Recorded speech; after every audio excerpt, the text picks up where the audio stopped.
Hui was very surprised, thinking about what was trending in modern business when it came to gastronomy. It was fast food, a flavor at a low price produced quickly, and the biggest company of the time was McDonald's. He had forgotten all the modernity and was thinking only about developing central cuisine. He then put his mind.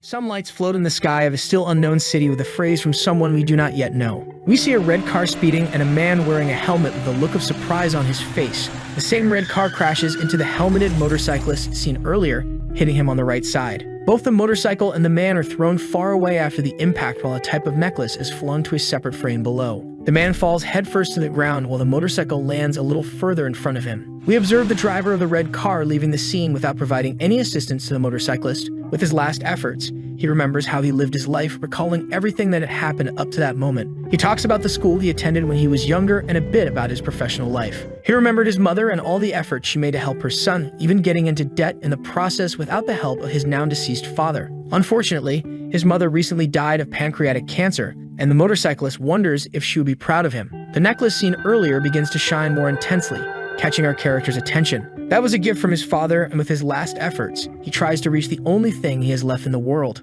Right after he manages to touch the object, we see some rays of light even stronger than the previous ones. Suddenly, we shift to a new location where a man with long hair and white robes is seen lying in his bed. The man opens his eyes and, looking at his hands, wonders how he survived the accident, being sure he had died at that moment. His mind begins to be flooded with memories of another person we discover is named Hui. We see a couple coming to talk to Hui, who wakes up with some headaches a little later. A man with darker clothes and tied-up hair tells us that Hui had been sleeping for 3 days while writhing in his bed. His stomach begins to rumble while a woman in purple clothes with a sad look comments on the lack of food in her family's home. She asks the man with tied-up hair if he still has no news about a person named Bang Da. Our protagonist gives us an introduction to this character through thought bubbles about who this person might be. Bang Da monopolized iron and salt in Anhui, saying he needed them to create a perfect sword that would be blessed by a priest. The man with tied-up hair responds with a sad face and his head lowered, looking hopelessly at the ground. As they continue the conversation, we see Hui thinking about who might be responsible for this situation. We can see the appearance of a commander from the Fahrenheit faction, who had indebted people after charging abusive taxes from the residents. The couple is seen ending the conversation while the man with tied-up hair leaves the house, asking the woman to take care of Hui. We see a general view of that location surrounded by walls with some buildings and objects around a road made of stone blocks. Our protagonist appears at the entrance of one of the buildings in the area, introducing us to the couple from the previous conversation. Chiosun is a common blacksmith and Hui's father, and his mother is a very caring woman named Aeon Gak. He also shows us his older brother Cho Hyuk and his younger sister Cho Yan. Reflecting on all this, Hui comments on the amount of knowledge flowing in his head while he had nothing left from his previous world. We can see some unknown silhouettes with red eyes while our character comments on Saima standing out in his mind. Just thinking about the word, his body was instantly covered by an unexplained rage. He wonders why he still has memories of his previous life and what the reason is for living someone else's life. While complaining about having been a public servant for 7 years with a miserable life, he also wonders if all this doesn't resemble web novels of fictional worlds.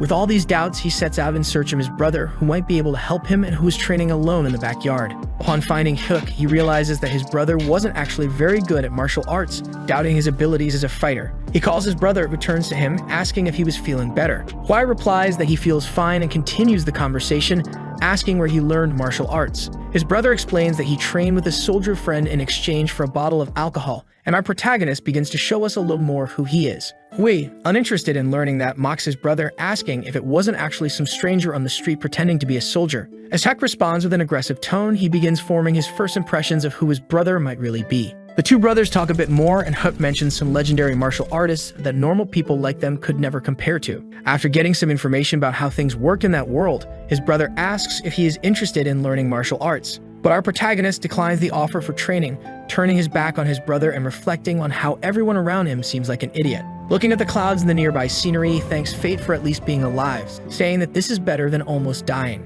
As he walks forward with a determined look, he says, "Today I start my life as Hui, and I will make sure to survive." 2 months later, Hui tells us a bit more about his new daily life. One of the details is that his father occasionally comes home with some money, managing to buy a few things to eat during the month. The only thing he knows is that some nobles visit his father from time to time, and his family has no idea how he gets this money periodically. During dinner, it's revealed one of the methods his father used, he had borrowed 60 gold coins from a loan shark. His wife asks him how they would ever be able to repay that money, starting a small argument between the two. Worried that the loan shark might kill their family, she confronts her husband, who justifies his actions by saying that without the loan shark's money, they would starve. He asks her to eat a little and tells her not to worry because he will handle the problems with the loan shark. During dinner, we see more of Gui's thoughts, where we discover that besides the lack of food, hygiene is also scarce in their home, as his father belches and picks his teeth, throwing the dirt on the table. His sister tells their mother that she can finally wash her hair. Upset with the reality, Hui asks his father where he could find animal hair that is very strong.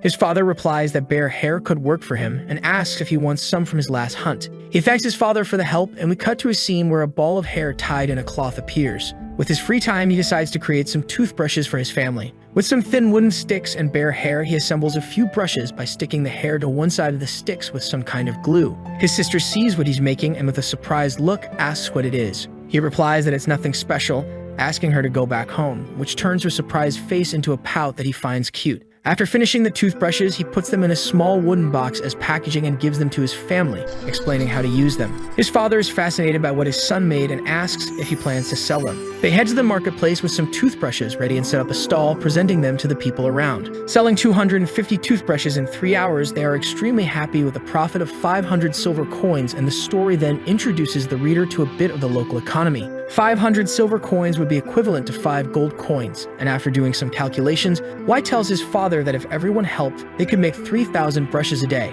He continues by saying that if they sold everything and deducted the costs, they would have a total profit of 80 gold coins, enough to pay off the debt to the loan shark. Returning home and sharing the news with his family, his mother is extremely happy, and everyone is seen helping with the production together. The hostile and sad atmosphere of the family that had been presented in the family argument during Chapter 1 no longer exists. Everyone can be seen together, united in helping with the production of the goods with the hope of a better future. But the next morning, when they return to the marketplace, they can't believe what they see in front of them. They see several people at stalls along the road selling the same toothbrushes they created with some improvements made. One of the merchants explains that his brush is set in an iron core, which would make the brush last 2 to 3 times longer than the wooden ones. Putting his hands on his face, Huai laments that his idea was stolen and mentions that back then, there were no laws against plagiarism. Father and son then wonder what they could do from that point onward to earn money and pay the loan shark with only 15 days left. But in complete silence and sadness, they return home together. Thinking about what he could do to make money,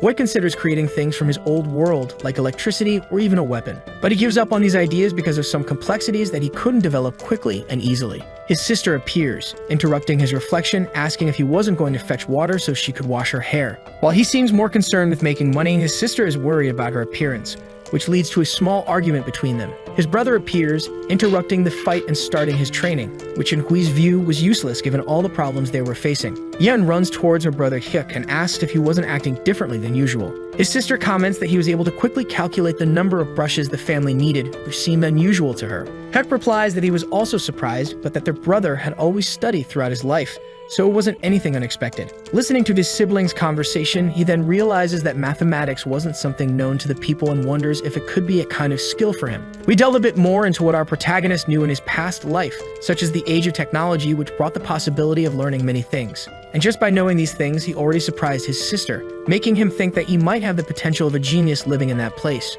He then picks up a stick and kneels on the dirt ground in front of him, asking his 2 siblings for permission. As he starts writing some things on the ground, he begins to think about what he could do with the knowledge he had that others didn't. Scribbling some of the words he drew, he discards ideas until he finds the best one, where we see the word economy highlighted. The next day, he meets with his father, who was working at the forge, asking him to pass on the right of succession for the Cho family. His father, not fully understanding the proposal, asks what kind of nonsense he was talking about. He explains that he had some ideas and that he planned to carry them out. Soon asks what the ideas are and comments that the forge couldn't be operated by a child due to a lack of experience and the necessary blacksmith's spirit. Huai then continues, asking his father how much longer he could keep living that way. His father responds to the question with astonishment, looking at his son with the hammer in hand, sitting on a wooden log. He continues his reasoning and asks his father what he would do if a loan shark came to cut off his arm because of the debt he had incurred. This makes the father a bit angry, standing up with an expression of rage, but his son continues. Hui goes on, analyzing all the costs his father had in that workshop,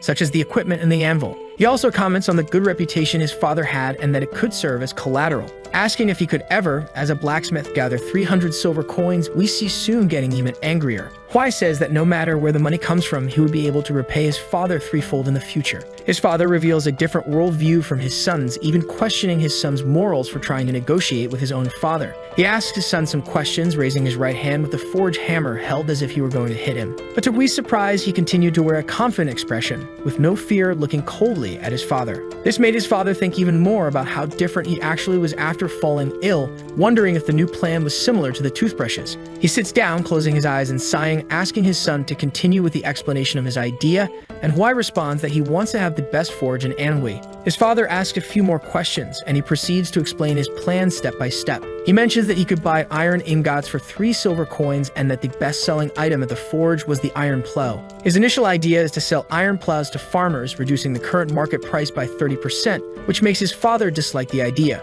Soon explains that an iron plow takes an average of 15 days to make, and Hui continues his explanation. He asks his father if he could forge the iron plow with the ingots in 4 or 7 days. Soon says it's impossible to do that in less time and for less money, because his salary was 10 silver coins per day and 4 days would be 40 coins in total. We see the protagonist explaining how supply and demand work, where he wanted to initially hire 20 people while his father would provide the training. We see some of the roles that would need to be created, such as the charcoal burner, and also how the shifts for his workers would operate. They discuss some initial details about what needed to be done and what the shifts for each role would be, and we can see his father starting to change his mind. What seemed unrealistic began to make sense to Soon, who, instead of being angry, now appeared thoughtful, listening to his son explain how everything would work. Finally, explaining the last necessary role, which would be the smelters, he also mentions that he would sell everything by offering promotions and discounts for now. Each role would have a daily wage with different amounts, and if everything went as planned, they would produce 20 plows per day, increasing production later.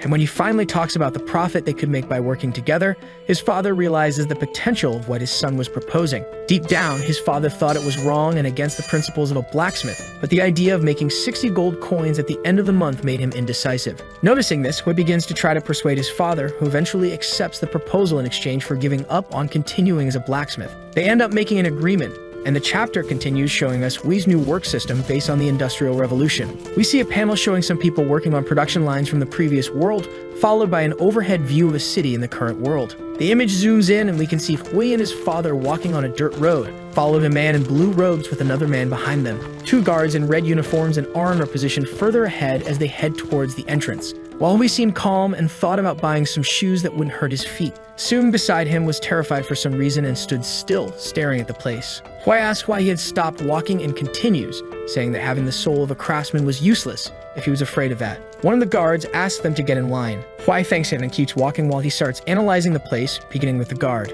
They find a line for what seems to be their destination. From what our protagonist observes, people don't seem to be leaving there satisfied for some reason. It's his turn in line and he asks his father, who is scared of the situation, to wait outside. Soon thanks his son, and we continue the story by seeing Hui entering the place. Inside, we see a man in yellow robes at the center, different from the others, with some kind of document in front of him and a pen in his hands. The man in yellow is named Jia. He looks at Hui and asks how much the young man needs. Hui asks for 300 silver coins with a smile on his face, which doesn't seem to please the man at first, who asks to have him removed from there. With that, our protagonist tries to start persuading the man, saying that if he does that, he would deeply regret it in the future. Trying to catch the man's interest somehow, Jia asks what his starting point was. He introduces himself to the man and says he's there on behalf of the Cho clan. Jia then slams the table in anger and asks if the man in front of him is treating the rival merchant group called Fire Dragon with inferiority. Hui justifies his words and they proceed with the meeting. We see our protagonist pulling out his red book from his jacket to start explaining his proposal. He begins to propose some guarantees that included his family's materials and properties to secure the loan, which totaled only 150 coins. Jia asks him to explain what the guarantee for the other 150 of the 300 requested would be, and he uses his family's lives as collateral. The man is shocked by what Hui just said, but he continues explaining his idea of selling them into human trafficking through the black market. By saying this, he finally gets the man's attention, who starts to realize that Hua might not just be crazy and actually knows how to negotiate to some extent. After finalizing a few more details, Hua continues with his persuasion plan, showing the man the ideas contained in the red book he had previously taken out. Jia begins to consider the proposal with an angry look while Hua states that if he rejects the offer, he will go to another rival merchant. John Jai is surprised by his negotiation skills and orders his general to immediately bring 1,000 silver coins. He then explains that by selling his family as slaves, that would be the price for their lives, further explaining that if he didn't repay the money, he would be sold. Hua then puts his book away, and while John Jay says a few more things in a threatening tone, Hua leaves. His father then asks what the next step is, and his son replies that he already put up a sign with job openings in front of their house. Returning home to see how many people were interested after seeing this sign, he is greeted by a place crowded with people looking for him. He begins conducting some tests to select only those who fit the culture of his company and dismisses those he doesn't consider capable of contributing. We see some scenes from his past life where he tells us that he learned about economics and management at his jobs and dreamed of starting a business one day. He introduces himself to the crowd and begins explaining when the work would start and the contract he had prepared for his employees. He starts explaining to the people what they can do with the contract, and some of them seem confused by so much information. Hua continues his speech, providing information about the salary they would receive, with the possibility of earning a bonus if they work more. He also mentioned the weekly paid leave, justifying it by saying that everyone needed rest to be well. To further impress the people, he mentioned a 50% performance bonus if they produced 30 kilos and met the daily target. And he said that besides the weekly leave, they would also have a monthly day off, and if they decided to work on their day off, they would be paid double. To conclude his proposal, he mentioned the annual leave, where if they worked the entire year without taking days off, they would earn 5 days of leave to use the following year. Everyone present was amazed by what they heard, and meanwhile, our protagonist recalls one of his former jobs. He explained the system he was using and asked for confidentiality from the people interested in the job. If people broke this agreement, they would be fired from the company, and finally, the crowd agreed to everything in the contract they signed. He begins to separate the people to provide job training and ensures they would be paid even if they only worked for one day. After the agreement with his employees is made, he then sets his plan in motion. While his father seemed irritated that the people weren't doing things as perfectly as possible, we can see a change in behavior in the next panel with a more polite approach, where he chooses his words more carefully, praising his employees. Apparently, his son had taught him some communication techniques, which makes Hua feel a certain pride in the man who had learned. He asks to speak with his father about starting production slowly, but he informs him that it would be impossible at that moment. Soon turns his face with an angry expression and explains that the quality of the materials wasn't good enough. His son says it wouldn't be a problem if they were slightly below ideal, but he complains, saying they haven't even reached half of the desired quality yet. Hua says he needs money to pay the salaries on the 20th and tries to push his father to start as soon as possible. His father, after hearing everything, asks for 3 more days for the training to finish, and Hua says that will be the final deadline. 3 days later, we can see a more efficient production line, this time completing the entire process of creating the materials with iron. Seeing what they had created, his father is surprised by his son, who was able to think of all this. We see some scenes of his father reminiscing about the things he used to do and the time he spent alone on the same tasks. Then the first item is finished, which makes his father cry, lamenting the years of life lost upon seeing it working. He begins talking to his son about it until Hua asks if the place isn't a bit emptier than usual. His father explains that some people are resting at the moment. That day, they produced 22 iron plow pieces, and in less than 4 days, they had already produced 100 pieces. After 6 months, we see a production line with many more people working together. Hua now appears in a place with several pairs of shoes and what seems to be a black bag in his hands. As he walks, we see the workshop manager, Li Yosong, ahead of him with a daily report in hand. We notice that the company now has more than one building where materials are produced and performance evaluations are still being conducted. They start discussing the management of the company while we can see the current work areas. Hua restructured the Cho clan's workshop into 3 pavilions. In the Daisen Pavilion, we found the most efficient and experienced workers who handled larger and more complex products. In the Sozin Pavilion, there were the new recruits who took care of producing simpler and smaller materials, and a newly created pavilion called Jizin, where they were producing some items and means of transportation, such as carriages and iron wheels. Now we see Manager Lee informing Hua that a guest had arrived 2 hours ago and was waiting for him to finish his work. Our protagonist says that he should have been informed earlier and rushes to the location, where we see John Jai sitting and enjoying his tea. Hua enters the room calling the man a god, and John Jai, laughing, calls him my brother, showing us that they had become good friends. Hua comments on the last drinking session they had and asks if the man still wanted to kill his younger brother. John Jay says no and continues the conversation with him naturally. During the conversation, we see a reversal of the current situation where Hua is now demanding silver coins from the man who gave him his first loan. With the payment made and the bag of coins in hand, and after chatting a bit more about trivial matters, we see them finally deciding to talk about business. Zhang asks about a problem with the sponsors that still existed, and Hua responds by saying he needs to think a bit more about the matter. He asks Hua to be careful due to his lack of time and that he couldn't use the Fire Dragon merchant's name forever. He starts explaining how the Chiu clan's business had grown and that people would eventually know they were the suppliers. He is concerned about the possibility of officials raiding and interrogating Hua because of his cheaper materials. Zhang Zhao explains the problems he might face in the future for doing business with the clan. Hua tries to calm him by saying that nothing has happened yet, but his words weren't enough to convince the man. Hua then pulls out his red notebook, which seems to annoy Zhang Zhao, and begins to speak. He explains that he had a meeting with another group of merchants who gifted him a pair of silk-lined shoes. They also tried to make a business proposal to Hua, who tries to imagine why they would want that. As Hua speaks, Zhang Zhao snatches the notebook from his hand and begins an argument with him, asking if people are united only by profit. He also informs him that this wouldn't be the only problem to face because some merchants had united to protest in front of his group. He points at Hua and says that these protesters would soon come after them because those people's lives were at stake. Hua says he has already thought about what to do about that, which surprises Zhang Zhao. They mention a lord named Bang, saying he would be a good supporter to have on their side, but that just one workshop wouldn't be enough to achieve that. Hua then reveals his profit in just 1 month, which once again surprises Zhang Zhao, who seems astonished by every sentence uttered by our protagonist. He continues by mentioning that his real fear is dealing with those who intend to bring down the Chiu clan's forge. He then tells us about the Iron Blood group, which had the resources to eliminate their enemies without leaving traces and free from imperial law. Hua dips his fingertips into the tea on his table as he announces his final decision to Zhang Zhao. He speaks about a group full of disciples from the generals' clans of the imperial family, and how the mere name of the swordsmanship abode caused fear. He continues, mentioning the chiefs of the great fire clans who had master swordsmen in the high ranks of Jianghu's hierarchy. Zhang Zhao, momentarily incredulous, looks at Hua, who announces that he wants nothing less than the king of Enhui as his new sponsor. We can see, as a few scattered phrases frame the next image, that the protagonist's real goal is absolute domination. Zhang Zhao's chair crashes to the floor as he pushes it back, standing up in disbelief at what he just heard, asking if that was really possible. We cut to a scene from a few days earlier, where we find Sang Guanbi in the center of Enhui at the Jiangbang City Hall, where some swordsmen are seen talking. Hua approaches the place and asks a white-haired man what was going on, who explains the reason behind a fight that had broken out. A swordsman in red robes declares a battle with the goal of taking over a brothel. Hua is now witnessing the first real sword fight happening in this world, unlike in his previous one. The two fighters lunge forward, clashing their swords together with a loud impact. We see one of the swordsmen defending some attacks and striking back while shouting. Meanwhile, the other swordsman, dressed in white, delivers a quick blow with his right arm, also holding a second sword in his other hand. Hua is impressed by the scene as he listens to the crowd's opinions about what was happening, noticing that they were not impressed by the fight.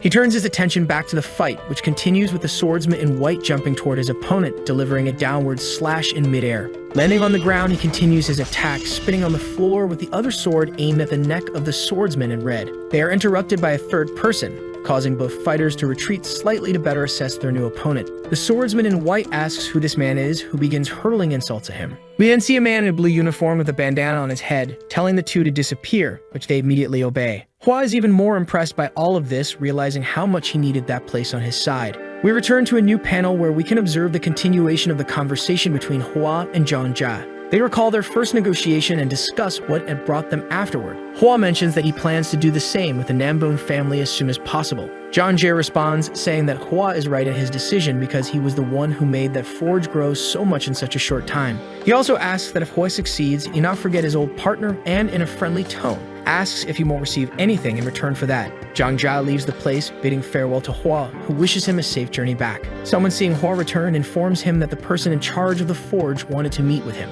Since the person in charge was his father, he became curious to know what it was about or if something had happened. When he arrives, he kneels and we see his father entering through the side door with something in his hands, asking him to remain kneeling. He kneels in front of his son with a purple box in his hands, which makes Hua curious about everything. He explains that it is an ancient item passed down from generation to generation within their clan, and that it is a supernatural object that belonged to Patriarch Chomangdiuk. Although his father doesn't confirm this, he says that the ancestors of their family's clan wanted the item to be passed on to the next representative of the clan. Soon says that today is the day he decided to pass it on to his son. He continues saying that regardless of what others think, Hua was the one who managed to restore the greatness of their clan, and that he is perfect to be the leader. Hua explains that it was actually all of his father's merit, but he is interrupted as his father places his left hand on the purple box, now containing the item inherited by the protagonist. Hua begins to wonder if this was deja vu because in his past life, his father had also passed the same object to him. His father asks him to always keep the object, which seems to be a necklace,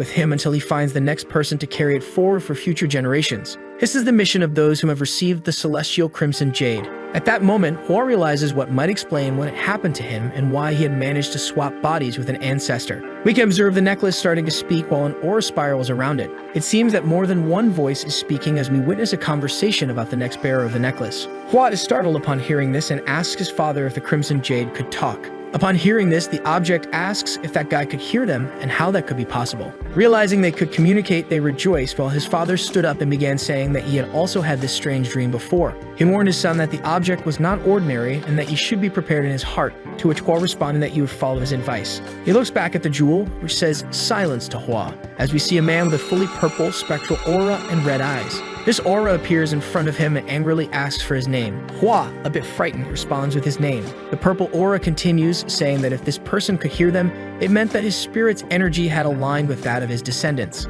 However, the aura wondered where the boy's cord was, something that Hua didn't understand. The purple specter explains that by receiving the blessing of the celestial crimson jade, Hua would gain great abilities, but his destiny would be bound to the item. When Hua's life was connected to the specters, it would be tied by a cord. However, he didn't seem to have that on his body. Curious, our protagonist asks if he would gain abilities and is informed that receiving some kind of ability immediately would be normal. The specter continues, saying it wouldn't make sense for someone without this cord to have their spirit aligned with the descendants of their clan. He asks what kind of abilities they might be, and the aura responds that it could vary depending on his desires. For example, if he were a knight seeking principles of life, he would be struck by the lightning of fulfillment to become a sage. But Hua then says that he hasn't received any such blessing and wonders how things would have been if he had received it from the start. The dark aura then points its finger, cursing at Hua, and orders him not to lie because it wouldn't be possible for it to happen any other way. It mentions some abilities that could be useful to Hua, promising certain things. Hua tries to recall any moment like that in his life, wondering if he should reveal to them that he is actually a reincarnation. After reflecting on whether or not to tell the voices within the Crimson Jade about his reincarnation, he finally decides to reveal everything. One of the silhouettes wonders why he was suspicious of his own ancestors, trying to humble the protagonist. They then inform him that they only exist now as spirits, so they have no ability or intention to exert their powers in the material world. They establish a certain trust between themselves, showing complete openness to this new situation, as they were all part of his family after all. Hua is then convinced and tells them who he is and where he came from, which surprises the silhouettes even more, who express gratitude for what had happened. The silhouettes return inside the necklace as the previous environment fades and everything becomes calm again. We see the protagonist reflecting on what had happened, but he is quickly interrupted by the arrival of his older brother, excited about going on a trip. After a moment of silence, Hua shatters his brother's travel expectations by saying that, in fact, he can now travel. The conversation between the brothers continues, with Hua saying that he is not going for mere leisure, and his brother promises to behave during the trip. He begs to be allowed to go along, but Hua refuses, saying something to distract him from the subject of the trip. His brother initially falls for it, but soon realizes that Hua was trying to change the subject and resumes pleading to join the next destination. His father tries to help his son Hyuk by asking Hua to take him along so that he doesn't have to bear the responsibilities alone since he is the older brother. Soon, in an extremely polite tone, asks Hua to give in just this once, and we can notice how this character has grown over time. Because of this, Hua asks if he will at least remain silent, and Hyuk affirms that he will, prompting Hua to agree to take him along. Meanwhile, we see a silhouette approaching Hua, informing him that a crowd of armed people was heading their way. We then see a man kicking open the door, followed by some people using their tools as weapons behind the clan leader. Hua introduces himself to the crowd as the leader of that clan while hearing insults and threats from all those present. He asks why they were angry with him, and an older man says that there are moral codes in business, which makes the protagonist laugh. Hua asks how long those men would watch him lower prices and make more profit than them without doing anything because of morality. At the same time that he gains the attention of the previously furious people, he also piques their curiosity, leading them into his workshop to show them something. Seeing the production lines he had set up, their minds fill with doubts, questioning what they were seeing. Making his superiority clear to everyone, he begins to use his argumentative power to once again draw everyone's attention to himself. He says that something won't remain in the shadows of Manhwa forever, which starts to captivate the people. And here, he begins to criticize the king, whom he had previously decided to make his ally in a bid to gain the trust of the local residents who had been suffering. He mentions a bit of the history of the place where those people were living, motivating them to engage with the ideas he was presenting. Then, with a sudden shift in expectation, he once again draws attention to himself. He explains what needs to be done to take the next steps, asking everyone to unite with him and grow stronger together. He invites everyone to become the teachers of his workers, saying they would no longer need to work in the roles of a workshop. He pulls his father to his side and introduces him as the master of the Chu clan, saying that he alone was responsible for supervising the men at work. He starts presenting his proposals, highlighting the benefits they would receive and all the details that would seem advantageous to the crowd. Meanwhile, he walks toward a place where something is covered by a brown cloth, presenting it as his new solution. Under the cloth is a sign for the new Anhui workshop, but this would only happen if they accepted his proposal, which left everyone excited. When they agree, he asks his father to summarize the roles for the elders. Dropping his friendly facade, we now see him with a more hostile expression, saying that this is called a hostile takeover or M&A. He approaches Lee in another location in a new panel, and they begin talking shortly afterward. Hua asks him to move half of his workers to another pavilion, while his manager asks if he's finally planning to develop the carriage. The protagonist says he is absolutely right and explains his plan to build something more technologically advanced that doesn't yet exist and has usability in that world. As they wrap up the conversation, he also asks that everything be prepared for the next day's journey at Hefei. But to his delight, everything was already prepared thanks to his manager being a trustworthy person. He asks how long his master will be away, and the master replies that he doesn't have a set return date because he needs to achieve his goal. He asks about the decisions that will need to be made in his absence, but Hua says there is a book containing some problems that might arise. He gave permission for Lee to read the book, and we see the day pass until it's time to depart. We now see Hua and Hek together, both on their own horses on a road, with Hua struggling with the animals used for transport, unlike Hyuk. His brother holds in his hands a diary similar to his own but darker in color, which was a record of Murim users from the past 1,000 years. Hua asks if that was really something interesting, and his brother responds that it is. He teases his brother as a nerd in his thoughts, but for some reason, his brother realizes that Hua had thought poorly of him in his head. He says a few things that seem to have been bottled up for a long time and begins to vent, saying he couldn't believe Hua was really his brother. The brother, whom he called innocent and naive, starts recounting some situations that caught his attention. But despite everything, even though Hua was very competent, it didn't mean he was inferior to him. After listening to his brother, Hua is surprised that this conversation is happening and praises his brother for the first time, saying that it seems he has trained a lot. Then Hep begins to recall an old situation that had happened with their family. Seeing the scene of their father being beaten by some bandits, he wanted to protect both Hua and their father, but did nothing out of fear. But swearing that next time he would help and that no one would be hurt. Hua says a positive phrase to encourage him to pursue his goal. With a touching scene between the brothers, we transition to a panel with the Crimson Jade discussing the boy's sharp tongue and his abilities.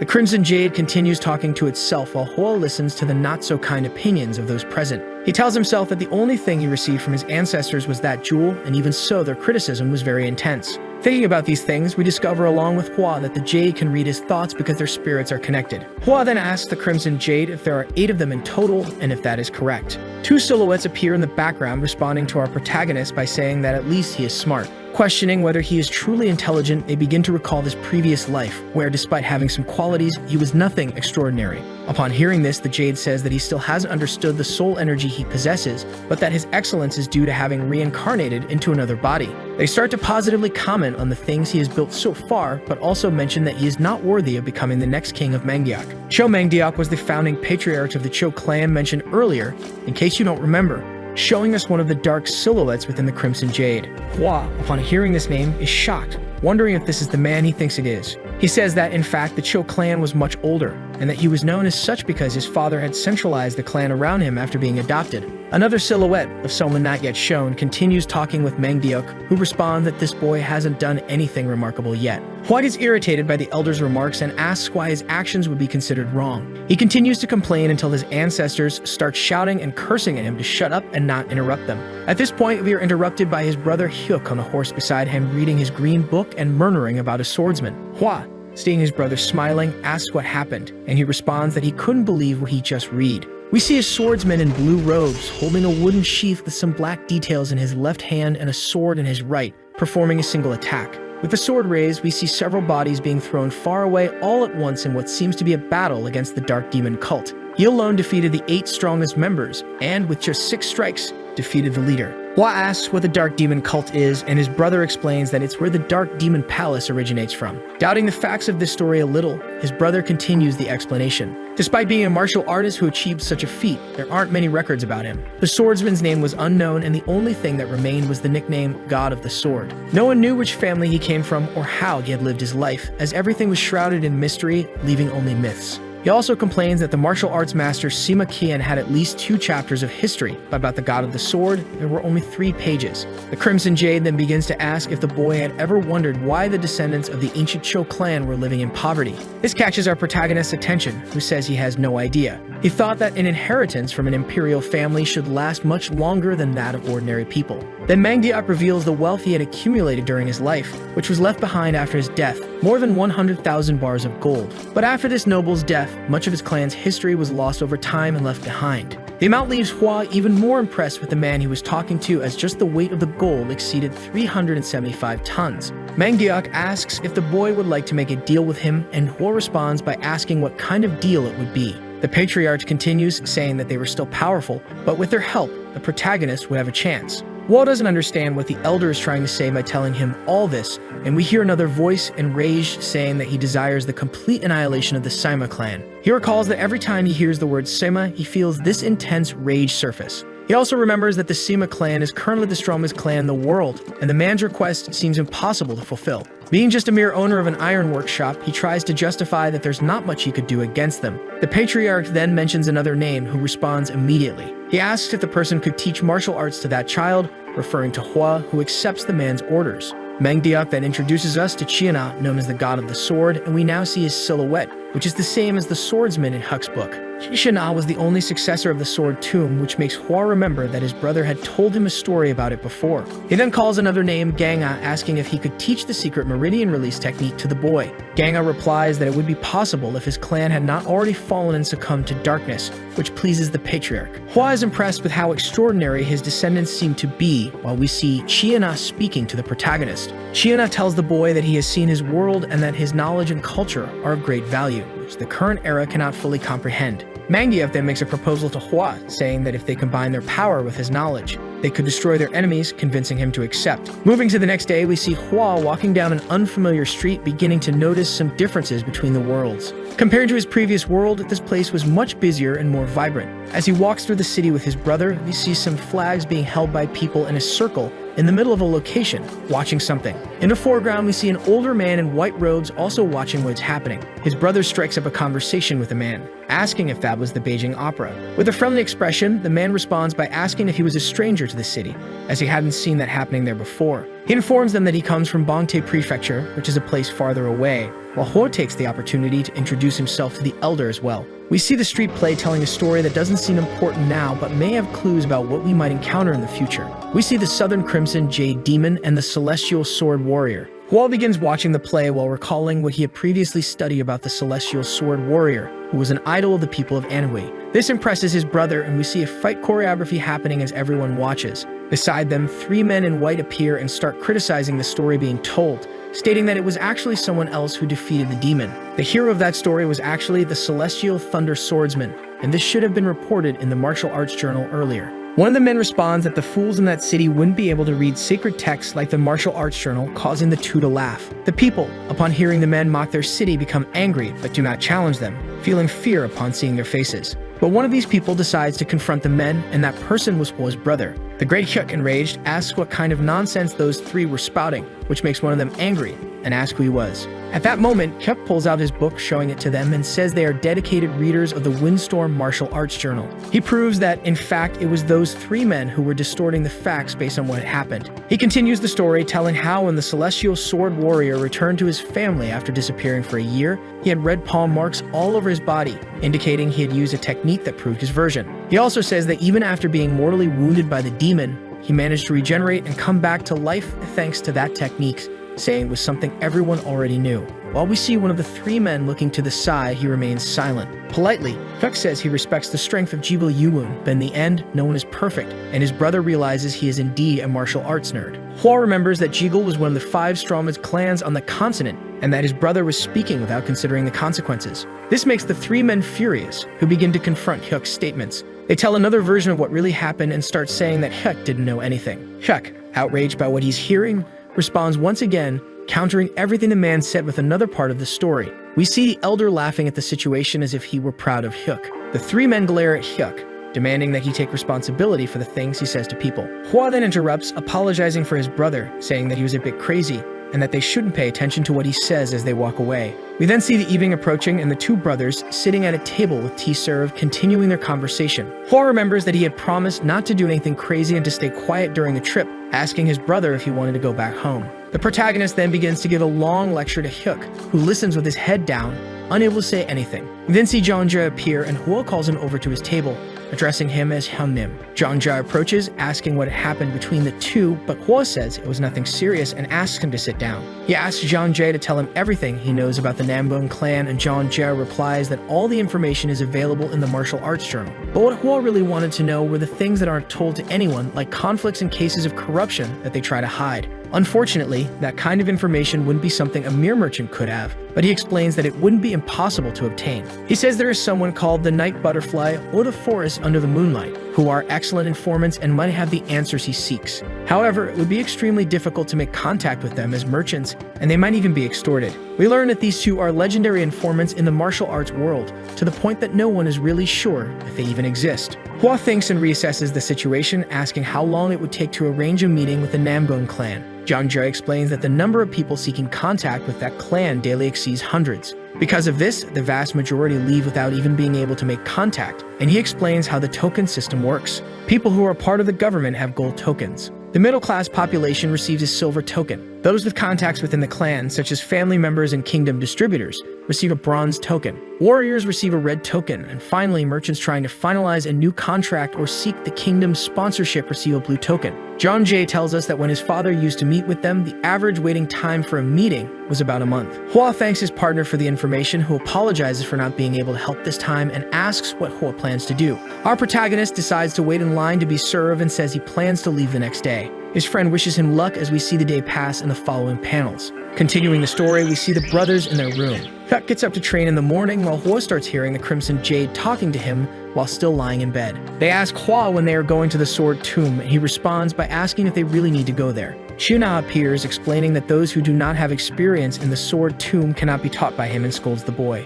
Hwa replies that he wouldn't be able to go right away because it would take some time to get there, and he had some unresolved matters in the area. Chiuna shouts for him to be quiet and not to undervalue the teachings of the sword art that he possesses. He angrily declares that he had been the god of the sword and some other things, while Hwa visualizes the entire route he would need to take to the location crossing two territories. It would take about 5 months if the journey had no issues, which would end up costing time and money. But even so, he couldn't afford to miss learning that at some point because he saw a certain value in that knowledge. He says he will go as soon as possible to the tomb, which makes Chiuna ask when that departure would be. He responds that he would need about 2 months, which doesn't please the swordsman, who starts complaining and urging the boy to hurry. Saying that there were no other options left, we see a purple energy surrounding Chiuna as he begins to do something with Hwa's body. He explains that he is amplifying the energy and taking control of his body temporarily. Hwa begs him not to do it, but it's too late, and we see Chiuna complaining about how pathetic that body is. He uses a skill called Innate Ki, and an explosion of energy occurs in the following panels.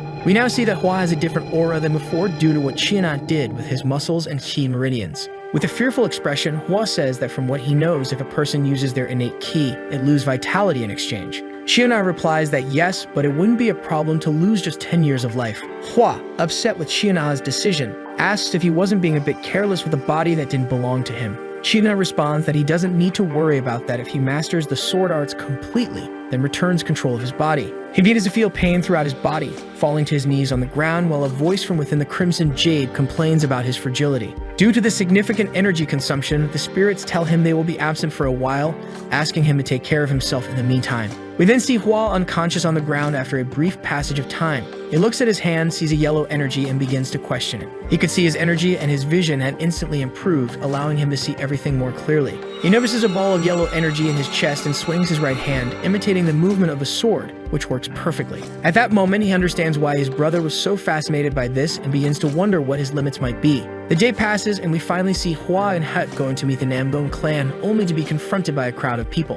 Hwa signs his name on the waiting list and begins to wait his turn with his brother. We see various people at the tables around the place, and Hyuk, amazed by everything, notices that even the regular guards there seemed quite strong. Hwa asks what he could do to shorten the waiting time just as the same elder from the city approaches them from the side. The elder strikes up a conversation with Hwa, who apologizes for not being able to say goodbye properly the day before. They look at each other, and the elder asks where the hall's representative is. The representative arrives, and the elder orders him to give gold tokens to Hwa and Hyuk, sending them directly to the main hall. Not quite understanding, Hua asks the elder why he was sending two foreign merchants there. The old man responds in a more authoritative and aggressive tone, explaining what happened the previous day. He tells how the two had challenged the Jeagle rebels and defended the honor of the Nambone clan. The young man then obeys the orders, and we see the two brothers happy that they no longer have to wait so long. While waiting in a private room, a maid asks if Hua would like some more tea, which he declines. Hua begins to stare at a painting, and a voice from the Jade asks if it isn't a work from the Yingsu generation. Hua, remembering that the Yingsu generation's paintings come directly from the Bronze Age, asks if she might be mistaken.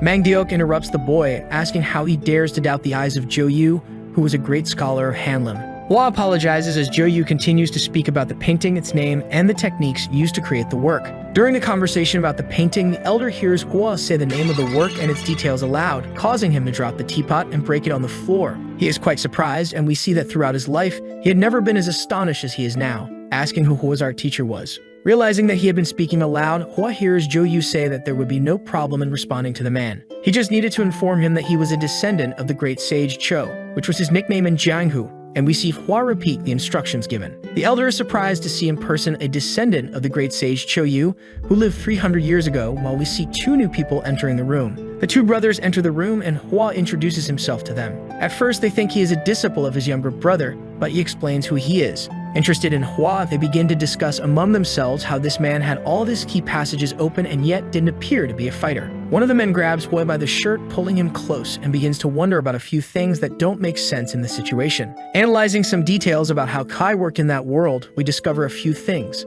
At the same time, Hua seems to be a pure master, but his body doesn't appear to be trained. Impure masters, after starting a process called acceleration, which was his case, could identify others who were doing the same as him. The man comments that with every passing second, Hua's acceleration was increasing, and that he had never seen anything like it before. We discover that our protagonist's acceleration would be complete in 3 years, and after that, he would become a true master. They praise the boy, saying he could become someone incomparable, even asking if he wasn't a natural talent. The milestone of ascension would be the next step, but only 7 warriors had reached that state before. After all this, Hua asks the man, who is still holding him by the shirt, to please let him go because he can no longer breathe. He releases him and asks if Hua does not intend to change his surname by inviting him to join his own family as his adopted son. Hua starts to consider the proposal to change families, but his ancestors within the Crimson Jade begin to curse the boy as a traitor and scoundrel. As Hua listens to the criticisms, his brother kneels, greeting them and asking to be given the surname as well, asserting his loyalty to them. While the ancestors within the Crimson Jade complain about Kyuk, a man praises him, saying that he was not so bad but declines his offer.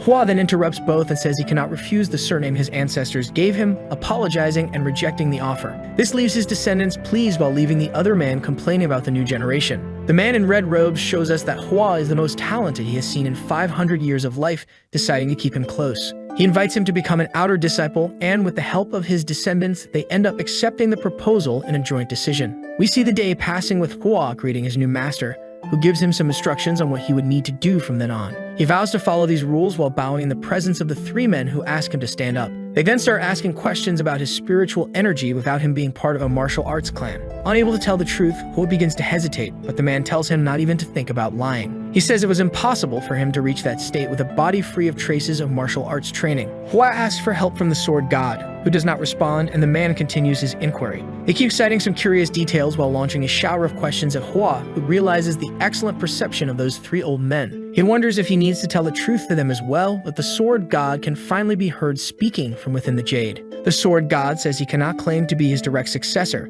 but instructs him to say that he had a secret specialist helping him achieve that. The old men hear Hua say this, disbelieving the boy's words, which ends up making one of them angry. Hua apologizes but insists that this would indeed be the truth. The man asks Hua to prove his skills by demonstrating a bit of what he knows, which leaves him without a reaction other than denying. They discuss a bit more, and the man explains that everyone needs a master to learn those things. We can see the sword god complaining about the man who spoke incessantly and asking him to suggest a verbal martial duel. He explains that this would be the only way to gain their approval since he did not know martial arts. Hua follows his ancestors' orders, resulting in the start of the combat, where they loudly proclaim what they are doing and planning. They start to imagine and narrate their own actions, which makes the sword god irritated with the low level of the man. After a duel of 4 rounds, Hua manages to defeat the man who is said to be a celestial swordsman. And while the brothers debate whether the boy is truly just a novice, they are impressed by his performance. The man asks them to fight once more in the same style, and Hua asks the elder to take the fight seriously this time. We see that in the second fight, where both are taking it seriously. Hua needed only 9 rounds to defeat his opponent again. A third duel takes place, but this time Hua lets the man make the first attack to gain some advantage. But this does not prove efficient after seeing that after 5 rounds he had been defeated again. They continue this until the old man accumulates 13 consecutive losses and asks for 2 more weeks to train and have his next duel with him. The man departs at high speed for his studies while we see the sword god commenting on what he would do if he knew the truth. We then see his brother appearing unexpectedly behind him, asking what kind of monster he would be after all. After watching what had happened, Huck begins to wonder what kind of person that was. He could not believe that all of his training and effort were nothing compared to what his brother had shown, and Hua interrupts his thoughts, saying he would explain everything to him at the right moment. One of the elders begins to think about arranging a wife for Hua so that he continues in the Nambone kingdom and considers introducing his granddaughter to him. His granddaughter was known as the most beautiful flower in the Nambone kingdom, and he could introduce her to him if he wanted. Meanwhile, the old man in white interrupts and says that, in fact, Soso Nambone is engaged, which apparently displeases the other elder. And before the man could finish mentioning the name of his granddaughter's future husband, he says he would not give his granddaughter to a broken monk. The day passes, and in the next scene, we see Hua deep in thought about having to wait there for another 15 days. He needed to leave to expand his business at his workshop and visit the tomb as soon as possible. As he wondered where Soso Nambone might be, he observed some instruments present in the location where he was. He began playing a string instrument that reminded him of his old guitar from university days in his past life, which is shown to the reader. But as he immerses himself in the sound he is creating, Soso finally appears, startled by what he had done. She apologizes reflexively, and she continues asking questions about how he had created that sound by playing 3 notes and creating a new harmonic note. She asks him to teach her how to do that, and he agrees, asking only if she could tune 2 more strings of the instrument. They start talking a bit about normal and harmonic notes while Hua teaches the girl step by step. Soso is impressed with what she is learning, while Hua also seems to be enjoying spending this time with her. In the background, her grandfather is pleased to see his granddaughter smile for so long, as it almost never happens. The girl asks if she can try what she just learned, and Hua realizes that she is actually more talented in music than he is. Soso's grandfather asks Hua what he thought of his granddaughter, and he responds by saying she was as beautiful as the rumors suggested. Embarrassed after saying that, he informs that he is leaving because he needs to meet his master. The day passes, and we cut to the evening, where we see Hua trying to talk with the spirit of the sword god inside the Crimson Jade. He asks more about what had happened to his body, and the spirit informs him that it used the celestial great sword cultivation technique on him. Hua seems apprehensive for not fully understanding everything, but the sword god manages to calm him down little by little during the conversation. Our protagonist discovers that this technique was compared to a divine art, or even to the origin art of the last martial god. The sword god explains a bit more about everything, and says that since the internal energy was forcibly injected into him, the side effects would appear soon, showing us that since it was extremely difficult to achieve, if Hua were to meet someone the same level, he would lose the fight. To resolve his lack of martial practice, he would need to quickly go to the sword tomb.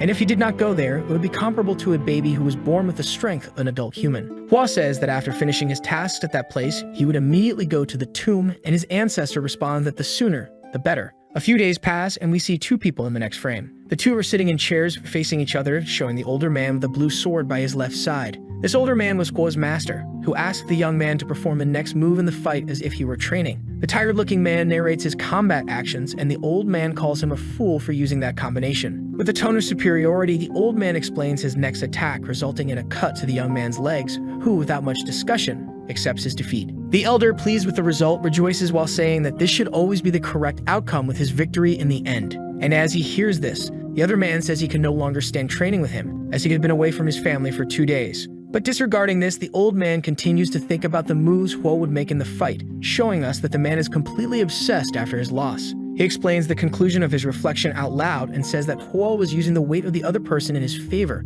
and with the training scene ending, we close the chapter. It was obvious that he was saying he would establish a new merchant group, as they should not hesitate while they still had the sword plaques in their possession. His employee seemed somewhat doubtful about everything that had been said and shown. The boss then asked a question about the profit of the Fire Dragon merchant group and was told that it would probably be the same or close to that of the workshop. He then revealed that the gain was double because the team had earned 1,000 gold coins from an investment of 60, which was an insane profit compared to the expenditure for the return. His employee then questioned him because he was a sworn brother of Mr. Jung, but was told that from his part, everything was already done, and that loyalty was enough up to that point. In the business between merchant groups, there is the rule of equivalent exchange, and that agreement, which only benefited one side, could not be maintained. The man had always warned him about this, but Jung never had the goodwill to make an attractive offer, so this would be the end of the joint business between the two. Furthermore, this company would only tolerate losses because of the ingots, and as long as they had the iron mines, there would be no possibility of loss or money deficit. The boss then told his employee that he wanted him to take over the merchant group, leaving him very confused. He then argued about the company's earnings and the distribution of items from the workshop. The employee frowned with a very thoughtful and tense expression. He then asked his boss for the sum of 1,000 pure gold coins. This request left the boss quite confused, but the employee explained himself as he had already calculated the profits 5 times and made several estimates regarding the products and iron ore they had, in addition to adding coins. And if the items produced in the manufacturing pavilion were completed, the sales expectation would be 700 gold coins. The boss responded by saying that he had forgotten about the weapon production warehouse. But that was because he himself had ordered the armaments to be of good quality, and with the knowledge of the best masters, it would take a while. The master then immediately asked his employee, after these arguments, the value would cost at the end of all preparations. The response was an absurd amount of 5,000 gold coins. But this was close to his estimate. The employee's boss didn't even seem surprised by all these values, even though they amounted to nearly 60,000 gold coins in a year. The leader then said that the new business could already be opened and was asked what kind of venture it would be. He then opened a large document. His employee quickly noticed that it was a map of Hefei, while his master thought about the small carriage they had previously been asked to develop. That thing was called a bicycle by him, and then he ordered that once ready, 500 of them should be immediately taken to the warehouse. His employee then asked about how long they would remain in the warehouse and when the sales would begin. He responded by saying that the time would be long and none of them would be sold. The employee was surprised by that information with a very puzzled expression. His boss then asked if he had never thought about how great it would be to have a food delivery service in the nearby inns. And this job would mean that a person would deliver the food to another person at their residence. His employee became very excited upon hearing this and realized that this was the business his boss had mentioned a few days ago. He had noticed that anywhere there was an open road in Hefei, the couriers could work and deliver any kind of food. He then showed his employee the blue points on the map, which would be the status boards for the delivery service. There, the delivery employees would be every day at a certain time and would receive the lunch and dinner orders from the customers. Payment would also be made at that location, and when they received the order, the employees would write the location and time on the status board. That man with the funny mustache was left speechless by his genius boss's plan. After the whole process, the employees would check the status board and return to the inn to receive the next orders from the district. The employee then asked his boss about the bicycles. He was told that they made the delivery faster and were a revolutionary invention to deliver the food before it got cold. He was impressed by that and also asked about the 8 red points on the map. Those dots would represent all the inns. The employee then thought that the new type of business had no competitors because the bicycles would not be sold to other companies. But the production costs would be very high, and they would probably need to employ hundreds of people for the delivery service. Your boss says that they would make customers order even with the high price, leaving him quite confused. All the food there was tasteless and really had no flavor. Salt and sugar were very expensive and spices were rarely used along with a limited variety, making everything completely bland. So the boss immediately asked his employee to buy a large quantity of sugar and salt from Jangnam, leaving him confused. They were going to create a new dish that customers would fall in love with and buy, even if it was very expensive.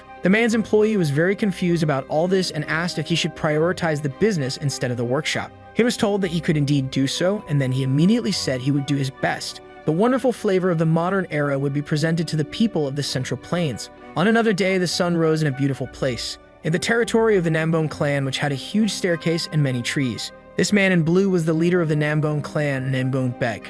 Upon reading the scroll, he was impressed and doubtful about something. The Cho family's workshop possessed an impressive celestial sword plaque. He wondered about Hui and who this guy was because he had something very rare that was only issued 3 or 4 times a year. That item had been given to him when Nambone was on a business trip in the city of Henan, and who had gifted it to him was a mystery. It was insane because the statuses had been completely ignored, along with the procedures and rules. 3 months ago, he had taken in a poor young man, and now he had given a celestial sword plaque to an unknown workshop. The man in blue clothing could not tolerate this in any way. He began walking through his territory. He soon wondered why there was no one training there. It was peak training time, and the green and blue dragon brigades had simply vanished. He closed his eyes with a very thoughtful and confused expression, and then he wondered why there were so many people gathered right there. All the men saluted the great and majestic clan leader. The leader asked why the green, blue, and sun dragon brigades were all there. They explained that they were in the middle of a verbal martial arts tournament, which left him very confused, because he thought that was completely forbidden during work hours. But again, the brigades explained that the brigade leaders had allowed such an act, leaving him even more confused. He then wondered why the clan's system and tradition had collapsed and changed so much all of a sudden. He scolded them all, saying that the path of the sword was infinite and did not allow strange attitudes or jokes. A man with black hair tried to explain, saying that the brigade leaders had witnessed it with their own eyes, and he was immediately questioned about it. He then said they had reached enlightenment through verbal martial arts, in addition to reaching the celestial eye stage, leaving the leader stunned because it was rare and only happened when a person mastered the clan's sword techniques. Everyone became very excited and said they would do it too. The leader then thought that now that they had seen someone reach the ascension stage, they thought it was worth training in verbal martial arts and immediately asked a question. He discovered that the opponent in this verbal duel had been an inner disciple of the director, leaving him very confused about this information he had just heard. He then thought that since he had fought with an outer disciple, this could undermine the family's hierarchy. After some questioning, he learned that the person was a young master named Cho Huai from the Cho clan's workshop. He was stunned because it was that young man again. Cho Huai felt from afar that his name had been mentioned somewhere. Namgong then immediately called Ryan Ju, who quickly appeared ready to assist his dear and great master. He then asked him to find out everything there was about the Cho clan's workshop and Cho Huai. Back at the enormous and beautiful mansion, a large white hand was seen reaching out towards something. That old man then said that finally his huge busy friend had come to see him. The patriarch of the Namgong clan, Namgong Su, remained completely silent, not saying a word. He then said he had read the reports related to the verbal martial duel from 3 days ago. The two agreed that the results were very unbelievable. He had used a lower quality technique, the three-element sword, and combined it with other styles, making it appear very elaborate and difficult, according to the old man. It had been by far the most perfect use of the weapon he had ever seen, and it was a level he had never reached until then. The visitor then asks if that young man belonged to his Manhua sect, as he was the Violet Dawn Sword Saint, the strongest warrior in the entire kingdom. The old man with gray hair then responds, saying that was not the case. This leaves him quite confused because he still did not know who he was. The man then lets out a deep sigh and says that he will understand sooner or later, and he hopes for his ascension as well. The man congratulates him on everything, making him very happy and cheerful. There among so many houses, the sun rises, a person arrives, and greetings are given. Comments about the swordsman of Hua are heard around, and even that Hua Siu Mayong was nothing more than a mere useless scoundrel. He is surprised because he didn't know that all the heroes of the Jagal clan would be there. A man asks him if he is well. This young man is the young master of the Jagal family, Jagal Woon. Once again, greetings are given to Hua Siu Mayong, and the one who greets him is the young master of the sword. Quickly, Hua Siu Mayong goes to greet Miss Namgong and compliments her a lot since it had been a long time since they last met. Jang Ho then scolds him because his frivolity seemed to have not changed at all. Hua says that since they were there, they would probably have a beautiful reception banquet. Jang Ho thinks that if it weren't for the clan's orders, he wouldn't even want to meet those fools who did nothing but spit on the name of his precious father. He then says that they would all leave immediately after eating. The man with the hair asks what that man in brown wants, and he is told that he wants nothing. Quickly, the girl thinks about the young master Cho. The discussion becomes frantic because the young man didn't want to reveal the secrets of his business. The man gets very angry because no matter what he did, the tips for opening his establishment were not given, and this could ruin all his plans. That man says he doesn't know where the young man is from, but he could see through all his intentions. Another person arrives, and it is the brother Jung who is greeted. He is very angry with everything that was happening in that place. The boy with black hair is impressed because the old man really worked very quickly. Jung scolds him because it was very difficult to find him, and on top of that, he had decided to start a business without informing him about anything. He tries to explain himself, saying it just happened, but this is tremendous irresponsibility. Because this had never happened in the history of business, a deal had been closed in complete silence in the dead of night. The other brother argues that business should not be mixed with personal matters. The two argue, but the businessman had already given his family members some chances to consider a new negotiation. All the money of the month amounted to at least 6,300 silver coins, and the man should know how significant that amount was. He is perplexed because his brother knew how much he earned working together with the workshop. No real family member takes 6,000 like that from less experienced people. To the boy in white clothing, these seem like the actions of a thief and not of a true brother, immediately being interrupted because his family member worked very hard to acquire materials. He reaches his hand inside his long white coat and pulls out something very bright and golden, leaving everyone there very impressed by all that. Jung is quite disappointed because the deal had truly ended. The man who started the discussion quickly apologizes to the young master for having been very rude earlier. Someone arrives with firm and heavy steps and immediately asks who that young man was and why the clan's plaque was in his hands. Kolokwi quickly introduces himself and says he belongs to the Anhui workshop. Then he is quickly asked to show the plaque. His sister immediately says that the young master Cho Hui was already a well-known person throughout the clan and that the emblem was probably legitimate, leaving him quite confused. Since he had just come out of isolated training, he probably wouldn't know, but later when he reached the main hall, he would understand everything. He then asks his sister if the young man had offered anything valuable to the clan,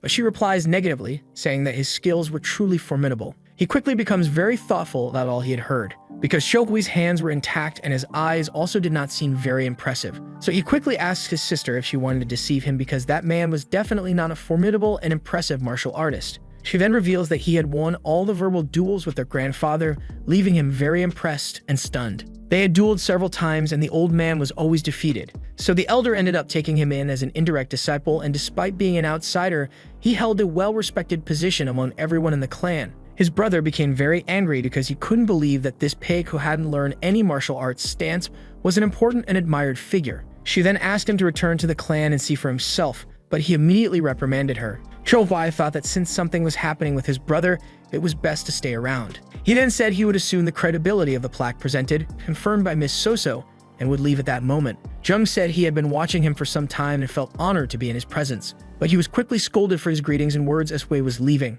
He then asked what he could do for the interrupter. The man said that the plaque Hui possessed represented the name of the clan, and having it in his possession could not simply be ignored. Chun defended himself, arguing that the plaque was genuine and that Soso had already confirmed it. Jang Ho was representing the patriarchal name at that moment, and the young man would have to prove his worth. The very cute girl was impressed by this affront. The man with long hair remained silent, not saying a word. The other man with loose hair also stayed quiet with everything happening in front of him. A remarkable red orb appeared, shining brightly, saying that the child was quite interesting. And he was truly worthy of being proclaimed a true swordsman because it was very difficult to reach such a skill level at that age. No one had received such praise from the elders until now, and he seemed to like the boy a lot. He would thoroughly enjoy the destruction, leaving Cho Hui very confused and worried. The young man desperately needed to be educated by Jang Ho. The elder was quickly reprimanded as these types of behaviors were not tolerated there, but everyone was told to stay quiet because this was his true desire. He wanted a verbal martial fight right there without interruptions. The orb instructed him to say only what it said and not to add anything unnecessary. Cho Hui questioned him as the sword arts of Nambong focused on power and serenity, something the man did not exhibit. He also mentioned that his opponent was trained in acupoint blocking techniques, and while in the shadows he couldn't train any more martial arts. Although it was common for a swordsman to train their visual perception, he should not be so dependent on it. Jang Ho was impressed because his opponent knew all of that. He said that for the blocking arts, when you unleash power, you must be born with the necessary talent to feel it. There was a reason why finger arts were rare in Jianghu, and aside from not matching the Namgon family, it also required a tremendous level of talent.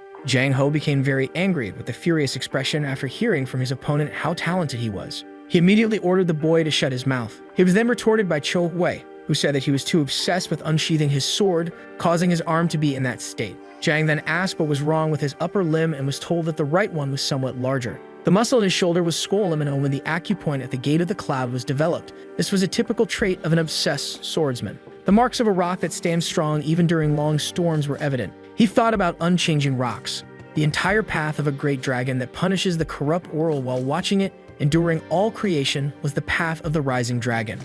And the true nature of the heavens, which tolerated all evil despite being strong and oppressive, did not crush it. It was the celestial emperor. The emperor's path was entirely pure, and it would not return to one that had already collapsed, thought the boy. Cho Hui continued delivering words about the blue skies that looked down on the world with arrogance and the history of the sword belonging to the Namgon family. He spoke with great conviction and confidence, but he thought he was in trouble because after saying everything the sword god had asked, it seemed like he was going to get beaten up right there. Suddenly, the brash man intervened, saying it had been 400 years. Jang Ho thought his opponent was merely talking about the basic sword arts of the Namgon family, but he had lost sight of even the basics until then. He then wondered why he had become so obsessed and failed to achieve speed. Dozens and hundreds of variations of sword techniques had been used, including Hoi Young Dragon and Chunnan So. To defeat him, he had spent the last 3 years training, pushing his entire body to its limits, but his heart had become more sensitive and brutal due to fear. He remained silent, not saying a single word for a while. Miss Namgon immediately noticed her brother's very formal words and was impressed.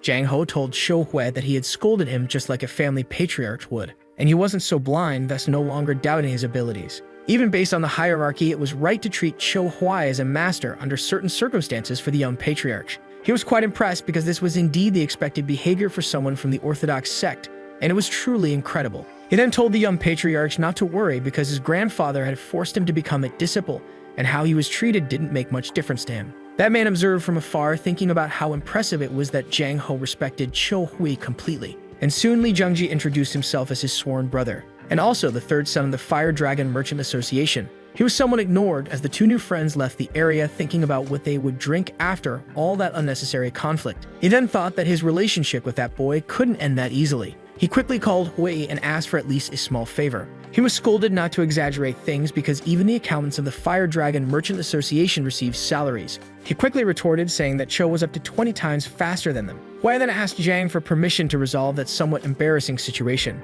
He quickly analyzed several items in a document and all their weights. He quickly pointed out that if there were a total of 82 items in the purchase record, the value would probably be 4,873 tulls. His friend then thanked him for the information provided. Hui immediately asked about the increase in purchases that month and whether there had been an increase in demand at any location. But it was all just for stocking up because the value was well below normal. He quickly became angry with that man because he was very greedy, and for that reason, he remained a mere useless merchant. He mocked him and said they would meet again soon, and ran out of that place towards the door. The person who had been watching everything saw how ridiculous and ugly it had all been. Jang Ho arrived and politely invited his new friend to the table. But soon, Gui was interrupted by the man because of what happened a short while ago. He didn't understand because, once again, there was something to be resolved. There were 82 items with different weights, as well as over 36,000 kilos of things and 30,000 rolls of fabric. He was questioned about how he had done the math so quickly, as it seemed like he was a calculation king. Even in the Jagle family, which had spent a lifetime learning arithmetic from a young age, there was no one who calculates so quickly mentally like him. Many questions were asked, such as the method he had used and whether any object had been used. This left him very confused because that wasn't what he had done. He wanted to explain everything, but it was modern mathematics and the man was treating it as if it were a superpower, even though it was something simple. Since he needed to give an answer somehow, he decided to try and ask his friend a question. This left him quite puzzled and confused as he thought about how to multiply the number 5 by nothing. But he hadn't considered that nothing could be some number before one, feeling even more lost. Because it was a strange logic for the non-existent to be a numerical representation. Moreover, numbers were based on something that exists, and nothing did not exist. Shovai told him to just forget about that fake conversation. But the man became desperate, asking him to explain how all this would work. He quickly said that since it couldn't be multiplied, it remained the value of a simple nothing. He became even more confused because, in his logic, the number 5 would remain. His friend sighed deeply at all the stupidity he was witnessing in front of him. He then called him an airhead, making him even more confused than before. He tried to explain that it wasn't important to know any of that. Jang Ho provoked him because of his lack of skill in explaining things, saying it was definitely arrogant as it ignored other people's intelligence. This left him quite confused because just seconds ago, he was the perfect example of an honorable sect member, and suddenly he had changed. The man with long hair explains the existence of fanatical groups that only focused on the sword method, believing all other methods were useless. Jang Ho becomes very angry and refuses to associate with someone who uses nothing but words, as the life of a warrior who seeks only the sword leads to ascension. The two argue and mock each other. Soon the girl arrives, saying they were being very childish and should stop immediately. Suddenly, a man enters the place, saying he couldn't stay on the sidelines and asking to sit at the table as well. Kowai is surprised by who this emblematic figure might be. He was certain this was the person he had seen when he visited the Hua clan of the Sword Sect. That young man was none other than Hua Xiaomian. He introduces himself to the new visitor, giving all his information and details, making him a bit shy and causing him some discomfort. In his mind, he thinks that this little troublemaker didn't even remember looting all the money from the workshop. The young man flirts with the girl again, complimenting her.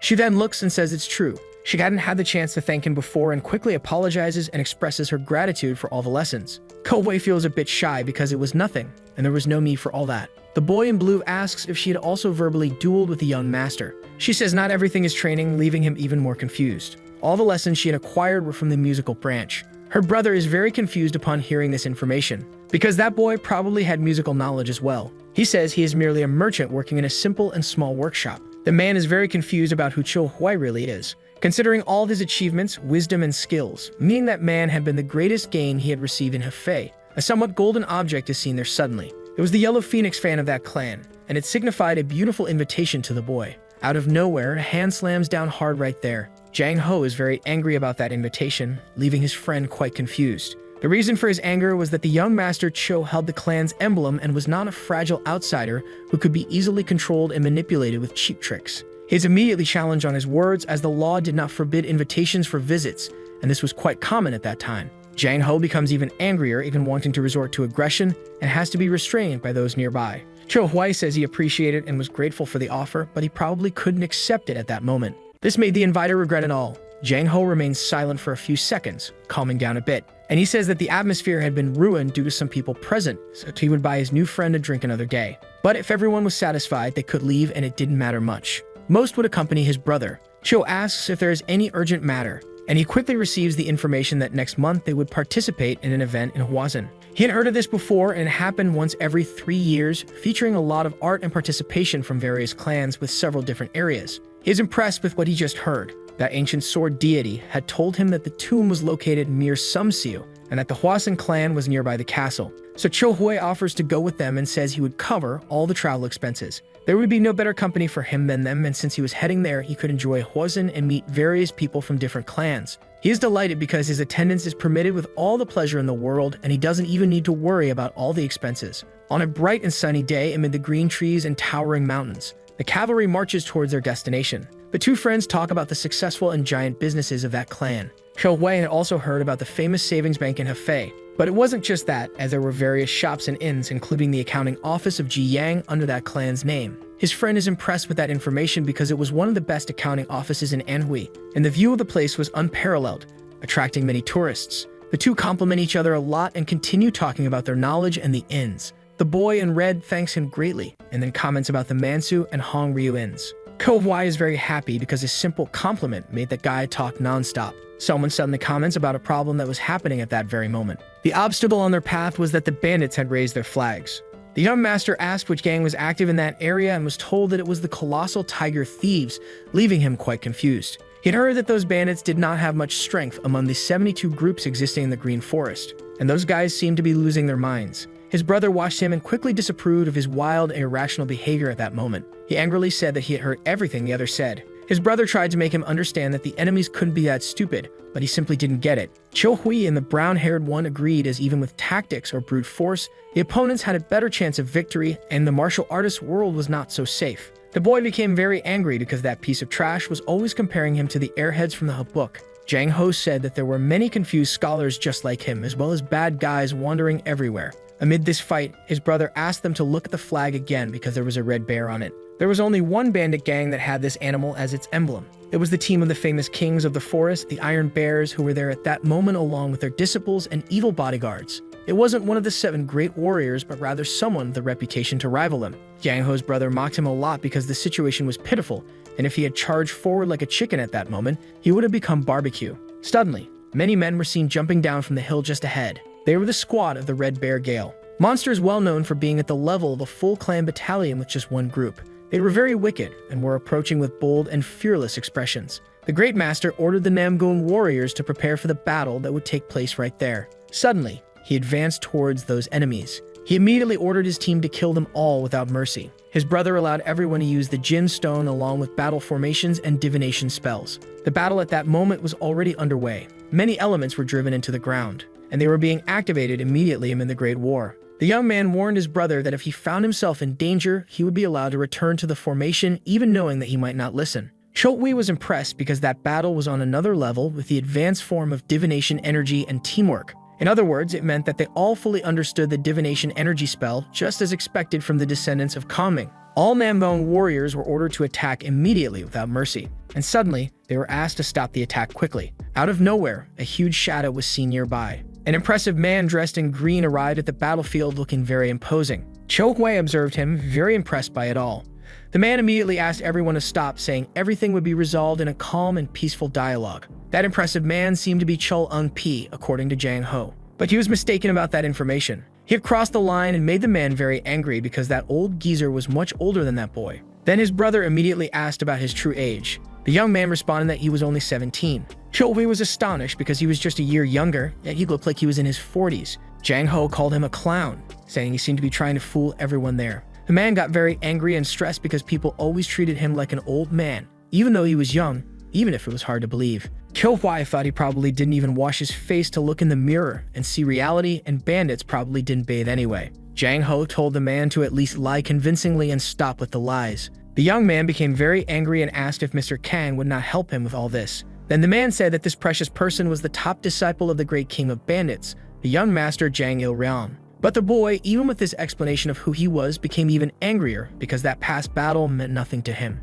Mr. Kang justified himself, saying that the information he had given was indeed true, and when he was about to state his true age, he let out a small laugh. This made the boy very angry and filled with rage. But indeed, his age was really 17. The boy then gets very excited because all the information he had given about it was true. The girl then becomes quite enamored with him. as she had a rather peculiar taste for boys. Soon, her brother arrives, very angry because the bandits were being hypocritical, wanting to talk like that after attacking. Setting up a formation required a lot of money, but what really mattered now was that the great disciple of the Forest King was there. Zhang Raong was very angry because he wasn't such an insignificant subordinate, but the brown-haired boy didn't pay much mind and only wanted to know why they had done that and if they intended to loot everyone. Mr. Kang said he knew it was foolish to start a conflict with the biggest clan in those mountains, and even knowing all that, they decided to attack, seemingly not recognizing that there was a Murim branch less than 8 kilometers away. The old man said he was merely following the orders of the Forest King, leaving the boy quite confused by this statement. The old man wasn't to blame as the actions were provoked by the foolish little 17-year-old boy.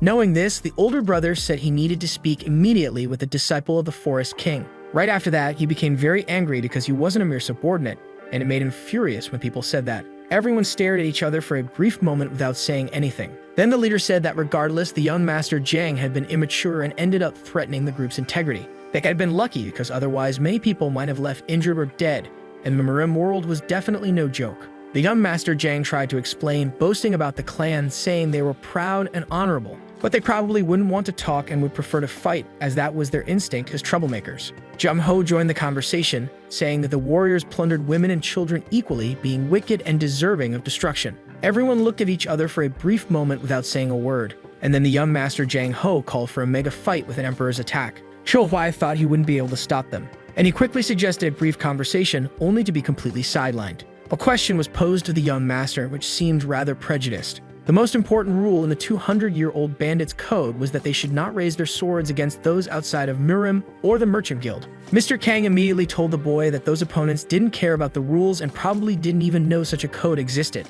After all, they acted this way because presenting themselves as wicked would generate motivation, as they couldn't send children to fight against strong warriors right away. The young master quickly said that all those pointless discussions should end because those roots of evil hadn't changed at all. Zhang Raong mocked him, calling him a big shot. He then said that if there was a single group of truly honest merchants in Zhongwan, they should be revealed to confirm their wickedness. Zhang Ho became very angry because the young man was trying to justify his atrocities, thefts, and threats. The young man retorted, saying that he had no moral standing to accuse him, as they acted like money-chasing prostitutes, harming others. The boy with long hair interrupted the argument, saying that obtaining things honestly was very different from acquiring them through banditry and theft. In response, he told a story about a rich man who was making a lot of money with his business but ended up being interrupted by some greater force. Zhang Ho remained silent without saying a word after hearing this narrative. His opponent's methods might have seemed different, but they were as dirty and unjust as those he opposed. They parasitized the citizens, treating them like puppets. Zhang Ho was furious after hearing these atrocities.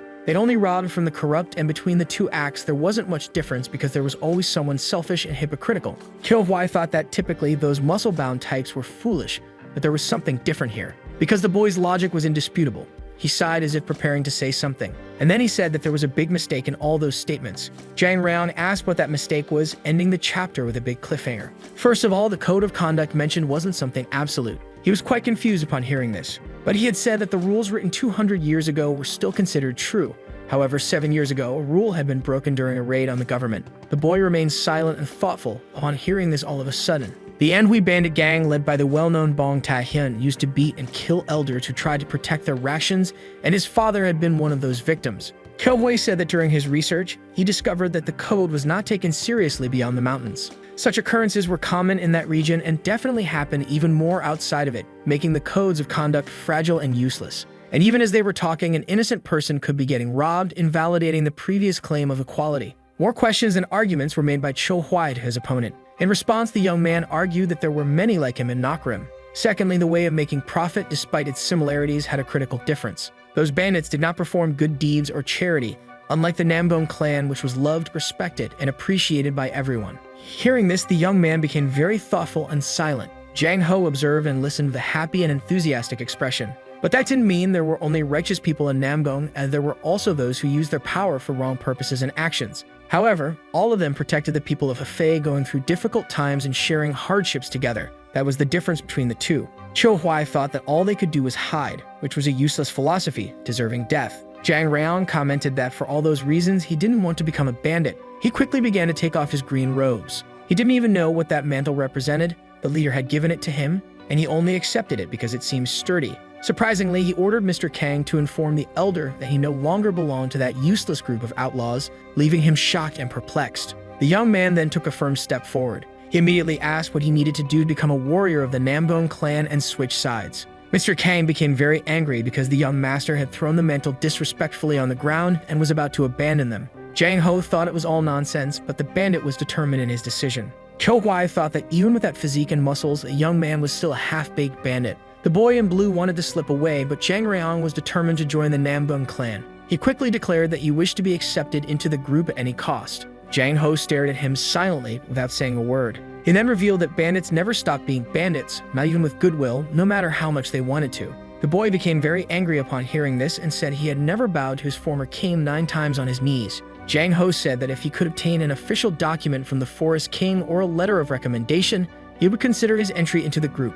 Soso then immediately said she would recommend the boy, making her brother very angry. The young man celebrated and asked her to write it quickly before the man changed his mind. She would need to cut her finger to make the recommendation since there probably wasn't a pen or anything of the sort. The young master Cho Huai found the solution, making the young man even angrier. Zhang Reong was almost about to cut off the girl's finger. He was quite enthusiastic while all this was happening, but there was someone there who wasn't happy at all with these events. He was planning to make the young man rot in the depths of labor, but it didn't matter to him. After that, everyone was to move towards their final destination, the place they were initially heading to. The remaining bandits watched everything from the hill, utterly perplexed and impressed. One of them asked the captain if this was acceptable and plausible. The Forest King tended to speak with his fists when he was angry, and these events were completely contrary to his orders. They then wondered what to do and what strategy to use, as they were terrified at that moment. But the decision was made. They would all follow the group to the final destination. The carriages and cavalry continued toward their planned destination. Since the young man had just been admitted to the clan, he couldn't ride inside the carriage with the others.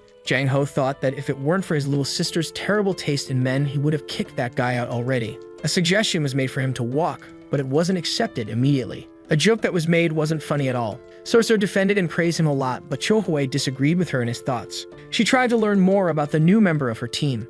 He had 7 siblings in total, and she quickly asked if the second was Li Rian. The parents of these boys had been quite lazy in naming them, as the youngest was Chil Rian. But not all of them were boys. The third one, for instance, was a beautiful lady, and probably she wasn't around, because in fact her surname was Bong and they called her Jang Sam Bong. The boy in blue laughed a lot at this immediately. The 2 young men realized that someone had noticed and agreed with each other. One of them quickly asked why the previous attack had happened and if there was a decent reason for it. He then asked for a favor, leaving them quite confused. He really wanted to participate in the event they were heading to, but he probably had no chance. So for that reason alone, he had caused all that commotion, and he apologized for it, with Cho Hui thinking hard about that useless little bandit. His brothers soon arrived, saying that the boy was now the young member of the Nambone clan and should treat everyone with respect, understanding its importance. He then asked the ages of the group and was told that except for Soso, everyone there was much older. He was about to call them brothers since he was now a member of the Orthodox faction. He started to tease Cho Hui, who got very upset. He then mocked Zhang Ho, making him furious and threatening him with his sharp sword. He also teased Jagal, who became even angrier. But the only one who wasn't bothered by all this was Soso. Night fell, and the sky was already filled with many stars. 15 days after all those events, the cavalry finally seemed to reach the final destination of their journey. Soso woke up feeling quite sleepy, saying she longed for a nice warm bath. Jagal mentioned that they were almost at the first meeting point, leaving his dear friend confused by what he had just said. He then explained that because the Hwasun clan was so large, if too many people arrived at once, it would turn into chaos, so everything had to be organized. His brother confidently affirmed that they were already there. They commented about the yellow flag of the Hyunmu, and they would probably have to travel with those muscular lunatics. The new member of the team was impressed by these men, as even in the mountains there were no people like them. They wore golden bands along with yellow clothes that shone brightly. Ahead of them was the young master of the Habak Pang clan, a new king of the sword, Pang Gak, philosophizing about the symbol of a man, which in his opinion was the strength he possessed. The spear, in his view, was just a subclass of the sword. Feints and false movements were cheap tricks used by the weak. 3 years ago, he had lost to Chung-un so unjustly because he hadn't used his full potential and due to his opponent's underhanded tactics, which was his motivation. Lieutenant Jagal and Namgon had arrived, putting the crowd on high alert. They arrived with an imposing presence at that location. The boy wondered about this virile man. The man approached him and offered an arm wrestling match, leaving him quite puzzled. He accepted and quickly heard provocations from his opponent. It was all nonsense, according to him, as he furiously struck a nearby tree. The tree fell to the ground, its branches and leaves crushed into the soil. Its trunk would be the ring for their match. The two were already ready and eager for the battle. The crowd gathered around the trunk to witness the spectacle up close. Jiggle and Hui commented on the antics of these fools, and Soso was impressed by the silly fight. The fight was finally underway and about to begin. Both put in a lot of effort, giving their all. Something shone on the boy's golden fist. This gave Shin of Wang much more strength than usual. The boy was very angry because his opponent had just used ki, calling it cowardly. All of the boss's employees were disappointed in him. They couldn't believe it and were quite disheartened. He then asked for a rematch but was refused. Hui and the purple shining orb were impressed because the boy was a descendant of the Airheads.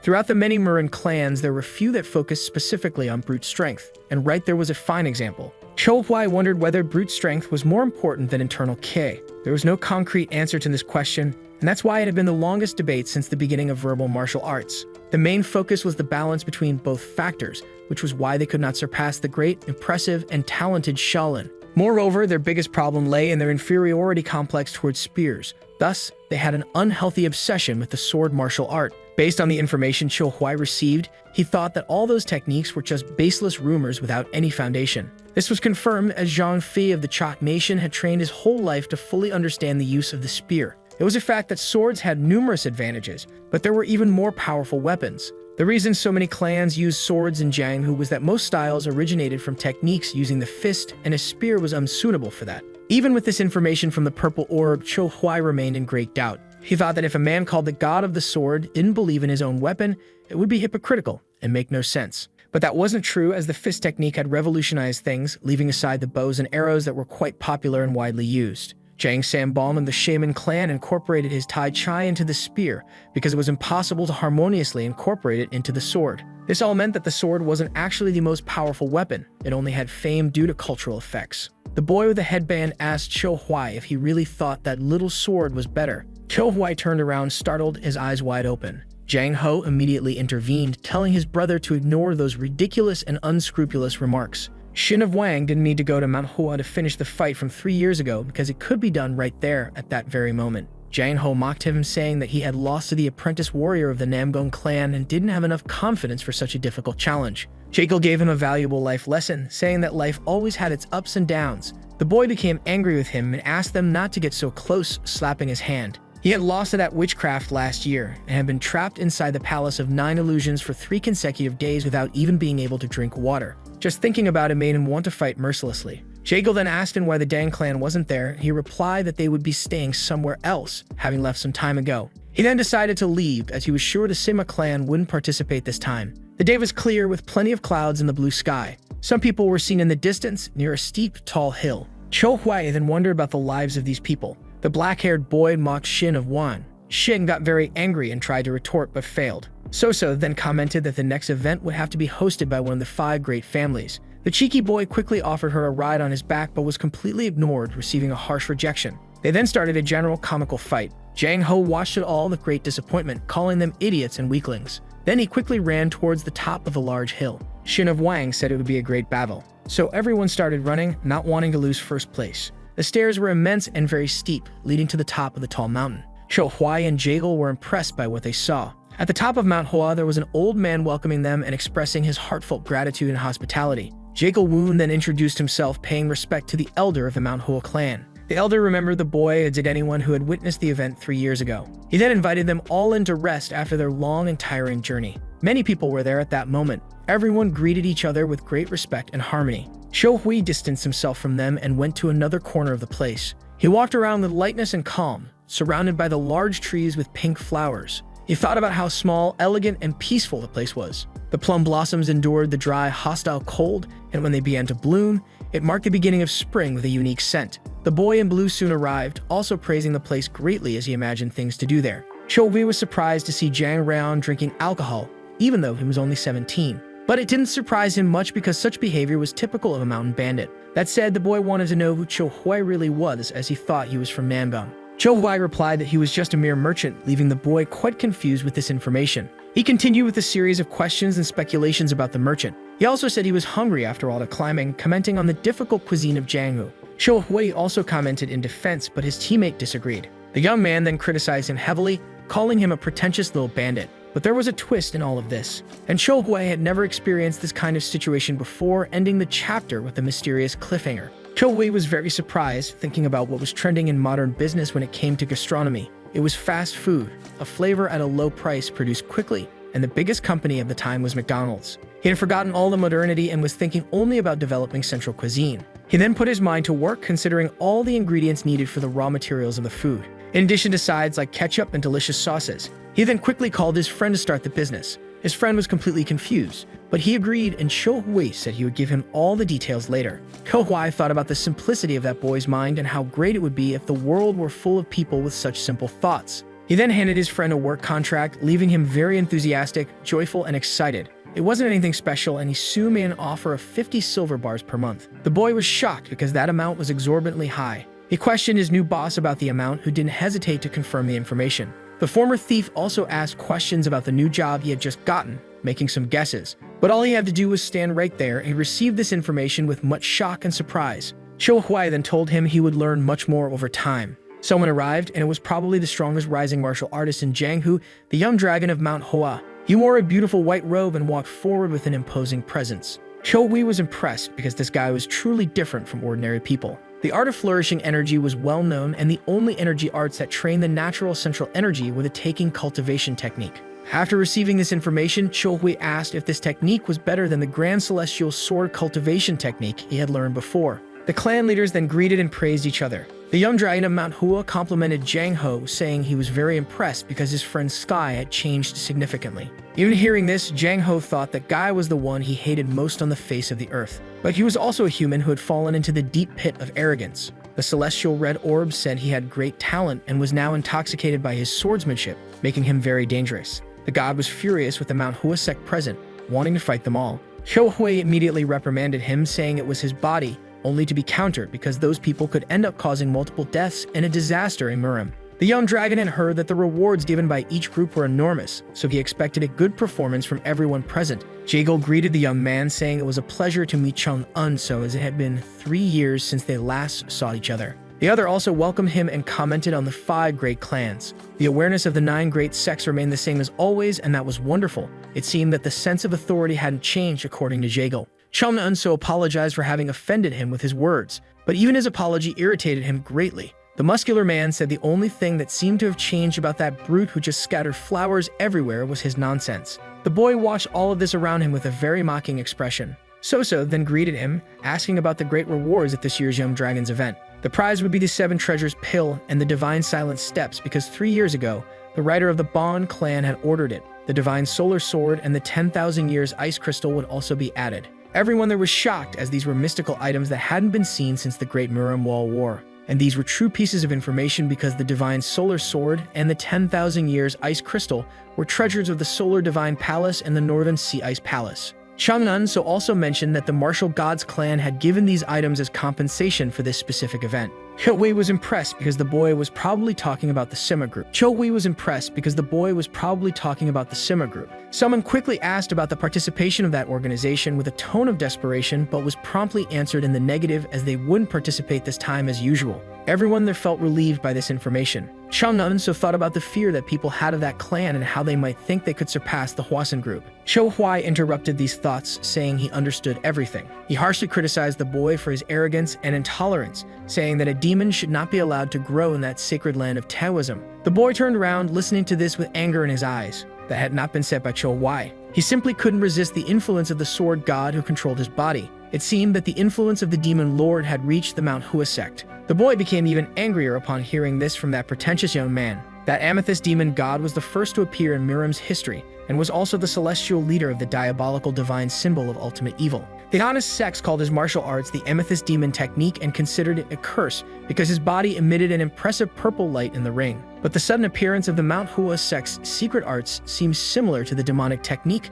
too familiar. Rumors had spread in absolute secrecy. The Mount Hua sect had even gone to different sects within Jianghu to verify the so-called divine technique. After a thorough examination, the wise senior Liang confidently stated that the technique was undoubtedly original, well-crafted, and contained not a trace of magic. Chung-un so, after hearing all of this, said that Cho Hui was bold to bring up a controversy that had been resolved over 100 years ago. The god tried to fully take control of the boy's body, but the boy resisted, as that blessed body was his. Jaegol then intervened to put an end to the situation because the day was beautiful and there would be plenty of opportunities to duel in the near future. Chungnun so then asked the boy to reveal his true identity. Jang Ho introduced him as merely a guest of the Namgong clan, still quite inexperienced. Cho Huai became very angry because, in just 1 second, he had been turned into a useless figure by the sword god, and he quickly tried to calm him. Jaegol said that since the greetings were over, everyone could go to their accommodations. Night had fallen over the mountains with a dark sky full of twinkling stars. Then a person was seen standing in front of a house amidst the darkness. The man said that finally the body had become efficient. He gazed at the darkness, with the bright moon in the dark sky. He planted his 2 large feet firmly on the ground, and took a great leap toward the sky. He was above the houses in the area due to the altitude, and he finally landed firmly on the ground with bloodlust in his eyes and great fury. Suddenly, Chumnunso also appeared in that place. Someone was exuding a strong bloodthirst, and that person was the boy standing there. The black-haired boy stared at him for a few seconds without saying anything, appearing very focused. Suddenly, a sword nearby began to levitate, as if by pure magic, and it landed firmly in his hand. Chumnunso was impressed because that telepathy technique was very difficult and even a master wouldn't be able to perform it from such a distance. The boy with the sword then ordered him to prove that his strategy was truly worthy of a god. This made the young man furious, to the point of gritting his sharp white teeth, and since his opponent wanted to see so much, he would make sure to show him without hesitation, thus ending chapter 21 of this work with much suspense and doubt. As expected, Chungnunso was using his life force to conceal his kai, deceiving everyone under the heavens,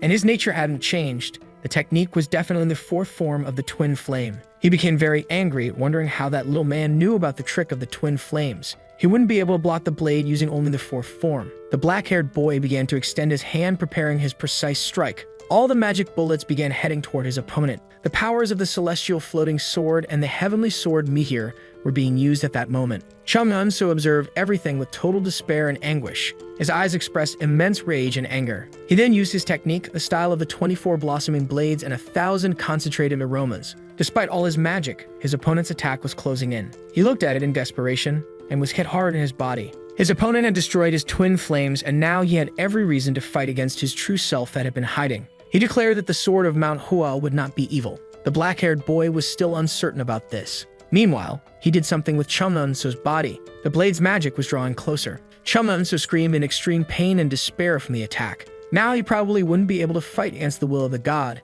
and the divine truth of the body they hailed had to be revealed immediately. Chumnunso screamed even louder at all of this. Then the black-haired boy ordered him to reveal himself immediately. His eye was purple like a glowing berry shining brightly. He shouted loudly for his opponent to shut up and cursed at him like never before. And then everything was revealed. It was an evil spirit, and warriors who supposedly dreamed of a peaceful life were devoured by those desires. The boy's clothes began to tear apart amidst so much blue magic. His eyes turned white and his blood was visible all over. Then, his body was held by the black-haired boy. He looked toward the front of the house where there was a huge purple shining orb. He then leaped from there, breaking all the tiles on the ground, leaving the place as if nothing had happened. The head of the Manhua sect of the 28th generation, the amethyst sword saint Danxian Yang, was writing something on a scroll. Suddenly, he heard a strange noise. He broke out in a cold sweat and widened his eyes, looking tense and startled. He immediately ordered the presence of whatever was there to reveal itself. He lowered his head and tried to think for a moment. Something was wrong with that internal energy. The mental form shift was a legendary state that altered one's opponents.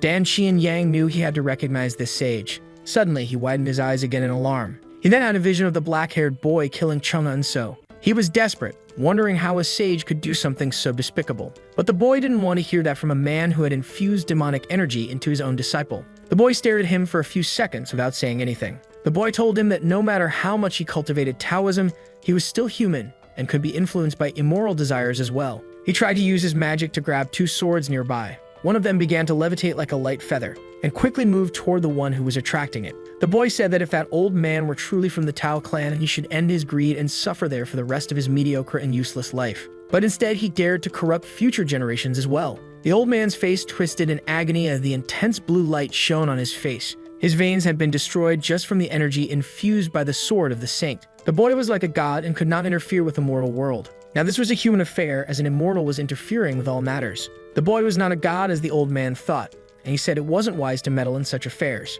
However, he claimed he had earned the right to do so because he had taken that body and would ask his junior once more if he was capable of giving up the demonic energetic desire. The old man was stunned and asked who in the world that being was. And then he heard nothing but a loud shout saying, "Die." He widened his eyes after hearing this. The entire building he was in began to split in half and collapse. A massive explosion was seen right there, and it seemed to grow larger and larger. The old man was in his final moments of life, his eyes wide open. And then he realized that everything seemed to be just a mere illusion. The boy issued several warnings about his actions as well as many threats. He then thought that in all the history of Murim there had only been one swordsman who displayed such divine power, and he was the celestial warrior with no weaknesses. He immediately thought of the god of the sword. Despite the boy's warnings, he continued to be intoxicated by demonic energy, unable even to grasp the teachings of the manhua sword. The scent of the dark plum blossoms alone was enough to sustain his arrogance, and he would only achieve true enlightenment by abandoning the eagle he carried. The old man then began to hallucinate, thinking of the dark plum blossoms with a golden orb near him. In the dark night, the remnants of that orb glowed. Many fragments could be seen without any effort. The orb was on the old man's chest, surrounded by various lights. He firmly closed his eyes and began to focus on all the magic around him. The boy said that the dark plum blossoms had finally bloomed.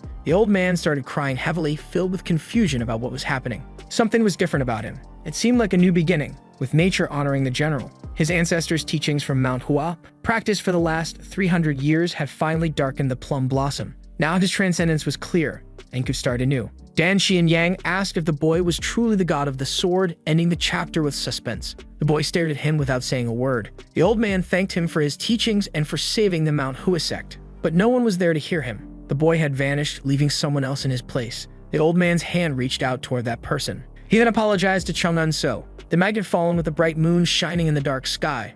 Meanwhile, in that quaint little house during the night, God was the pride and dignity behind a single word. He had destroyed the Manhua sect with just one sword and defeated Chang'un So and the group leader with sheer willpower alone. The boy wondered what an army could do against the sword god, who could bring an entire clan to its knees with just one blow. He needed to persuade that divine being never to roam the earth again, because if there was a demon in Mount Hoa, it was Xiuhui's demon. In that place, amidst a mountain and trees, the old man proclaimed that the young dragon gathering was beginning. Jiang Ho was very optimistic and wondered where Chang'un So was. The newcomer then arrived, bothering his new brother. This made him quite angry, as it seemed disrespectful. Xiuhui then asked Jagal about the 10,000 years ice crystal. Jiang Ho, in the middle of the conversation, said he would explain everything. Jagal became very annoyed and told his brother to do what he was doing alone. He then began explaining to Xiuhui that the 10,000 years ice crystal was a treasure of the Northern Sea, symbolizing healing and being a true blessing. Xiuhui asked what that item looked like. According to speculation, it resembled an ice coffin in which a person could lie down and train.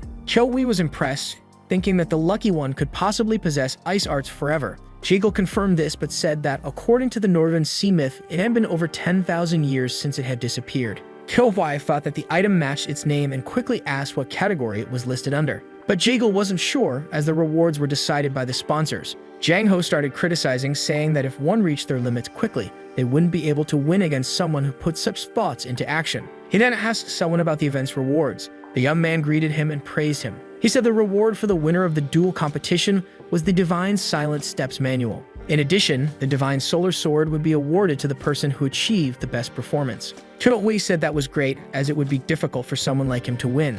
And regarding the 10,000 years ice crystal, it would be awarded to the winner of the theoretical battle, which he didn't know about. Jagal explained that it was a field where people debated, competed with calligraphy, and evaluated art. Xiuhui became excited and immediately asked how to participate. The brown-haired boy tried to calm him down, saying the battle didn't have a fixed schedule and could happen at any time. He then discovered that the previous year's winner was the very person he was talking to. Xiuhui quickly thought that he was mediocre at drawings and writing, so he needed to use the knowledge of the elder Sangzhou to focus on an ideological battle. Soon, the young man said it looked like everything had already begun. A strange man called for his opponents. Jagal volunteered to fight him again and see if he had improved. Soso suddenly appeared, saying she wanted to participate, leaving him astonished, and she let the challenger choose the topic. She wanted it to be about the 5 vermin of Hanfizi, as they were said to destroy an entire country in the books studied by many scholars. The young man was very angry with the girl's decision. She argued that there was no better topic for debate if the intention was to criticize Confucianism, making him even angrier. She was certain that everyone knew about the utopia of the ideas that had led to countless failures. Jagal pointed out that this was a good reason why Emperor Qin couldn't last 20 years in power, recommending a change of topic. The boy prepared to say something. He then stated that everything was related to the fact that laws had only been used as a means to control the population, which led to the monarch's downfall. The application of laws to all positions and people was the great principle of Qin's government, argued Jagal. But that was impossible because the emperor was hypocritical, severely prohibiting adultery. The caller of the battle became very angry, saying that the king could not be compared to the common people. Xiuhui responded with a mocking tone, further angering the boy. He spoke about humanist thoughts. emphasizing that all people are equal. His arguments were well-founded because both individuals were humans, not animals. Jaegil added that according to Confucian ideas, a country is a big family, and the Son of Heaven who performs rituals is the father of all and also the guide. But Cho Huai argues further because from his point of view, that was the reason why Confucianism was criticized, besides the distorted values. Everyone there seems a bit lost about the subject. In other words, the conception of a king or an emperor being the father of a nation was being used to justify the special treatment they received. Cho Hui asks if the ideology of the Son of Heaven could coexist with that of the people, so that the idea of equality would be established and should not be divided between the emperor and the rest of the world. Otherwise, it was like talking about different races. Sorso goes along with him, confirming everything. What it caused the empire's laws to break was the fact that they were applied differently depending on the individual's position. That guy is impressed and assumes something. The problem with punishments was the extent of them based on the acts committed and whether they would be applied equally to everyone. And that's why the law should divide crimes between minor and severe, and the principle would be efficiency. Everyone there is perplexed by these ideas. But what would be the standards that would decide if a crime was minor or severe? Cho explains that it is the state's decision. He would say that crimes threatening life were severe and others minor. Jaegil thinks that all the ideas were just about governing with the law but intertwining with people's ideology. Minor crimes should be divided between physical crimes and non-physical infractions. The first would be fined and imprisoned, while the second did not yet have a defined measure. The tree looks beautiful with its pink flowers on that sunny day. Cho Hui says that everyone should have a vote and use it to elect authorities, while the country should ensure effective leadership. He then thinks that perhaps he has spoken too much and should stop. Jaegil thinks about people becoming the country's agents. He didn't understand much about political rights, and it was very dangerous to give this power to the common people to choose a king who would govern the nation. The guy agrees because many commoners didn't even know how to read and probably didn't understand anything about politics, and there lay the ideology of being chosen. It was arrogant to think that everyone was foolish just because they were illiterate, and that didn't mean anything. Because even the uneducated in rural areas knew how to respect their parents as well as the concepts of love, bravery, and charity. And it was bold to call them ignorant and label people as stupid when they struggle to be taught. It's a poison to be avoided. Cho Hui then thinks that even though he was the one who said it all, it seemed pretty cool. The guy gets really angry and says he wants to compete in calligraphy, leaving Cho Hui nervous and feeling doomed, thinking he must surrender his honor so easily. The old man with the giant beard says he would take care of everything. Cho Hui feels very relieved and asks him to go ahead. The bright red ball then appears and he starts thinking about what he would write. Jaegil says that he would also like to compete, and the topic would be the first page of the songbooks, the great song of the kingdom from the decade of Wen Wine. Cho Hui thinks about that time and asks if he could borrow a brush. Jaegil orders the equipment to be brought immediately, and his command is followed. He sincerely thanks for the gesture. Cho Hui then begins his work quickly. The tip of the brush glides like soybean oil on that paper. Everyone watching was stunned. Jaegil wonders how someone can achieve such a level of knowledge and skill in literature and arts at 20 years old, as it was almost impossible. He lost the battle, leaving everyone amazed as he hadn't even lifted the brush yet. The boy in black also surrenders, asking for his opponent's identity. He was very focused and thoughtful about his objective. Out of nowhere, he says his name is Refrigerator. The boy calls him Fridge and says he truly understood that there will always be someone better than himself in the world. Cho Hui then reveals his true name because his name wasn't really Refrigerator, leaving him a bit confused. The sun was already setting at that place. Night soon fell. The white-haired boy thinks deeply about something very quietly. His master then arrives, asking if he was okay. Then the little boy starts crying a lot. His leader comforts him because there was no reason to hold in all the anguish. He knew how it was for a martial artist to lose all his inner strength, but the boy says they weren't Namgung's techniques, so the advice was for him to forget everything and not think about who that man was that harmed him beyond revenge. He says he will train until he can no longer stand. His master looks at him without saying anything. An orange light suddenly appears at that place. That was probably the materialized sword, as the highest level had been reached. The smell of plum blossoms was also noticeable. Dan Xianyang says that even with that technique, he had managed to defeat that mysterious opponent, leaving the boy perplexed upon hearing this. He then explains that the man was closer to a god than a human and grudges could not be held. The sun was already beginning to rise in the city. A huge hand slams hard on the table. Jang Ho learns from Jaegil that someone had given up, making him very angry. That guy was a coward for running away. Cho Hui thinks that the sword god had used all his maximum power and the breaking of the spirit was obvious.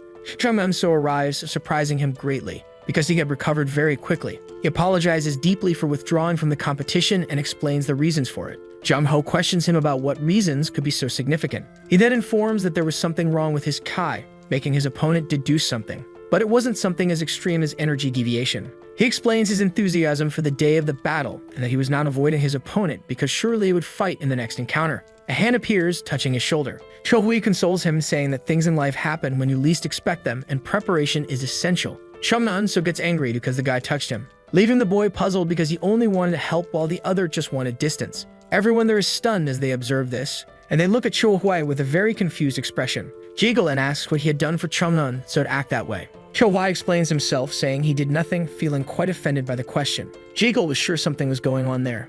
The guy in yellow suggested beating, but it wasn't Cho-hui, it was the sword god. He hadn't done anything at all. Jang Ho couldn't understand any of it. That guy was a genius who fought against the clan chief and won. A musician capable of mesmerizing Soso. Also a mathematical genius who could dominate Jigel. A thinker capable of bringing various questions to scholars. In addition to being a great writer who moved others with his words. But who exactly was this guy? Cho-hui says he would be leaving the mountain at that moment. Jigel is surprised because it would be very sudden. Jang Ho mocks him, saying that the duels hadn't even started and the guy was already running away in fear. He then says it would be obvious his lack of interest in seeing him as he wasn't crazy, leaving him very confused. Because it wasn't what he expected. And soon he says that there are things you can learn even without participating in the fights. Cho-hui then walks towards the guy sitting at the table. He then calls him Manager Jang, leaving him puzzled. But this title was used because he was in the middle of business, and it was part of the work contract. He then takes out the document from his clothes, and sees that it was probably a ranking confirmed by his boss, who also mentions the possibility of promotions and salaries.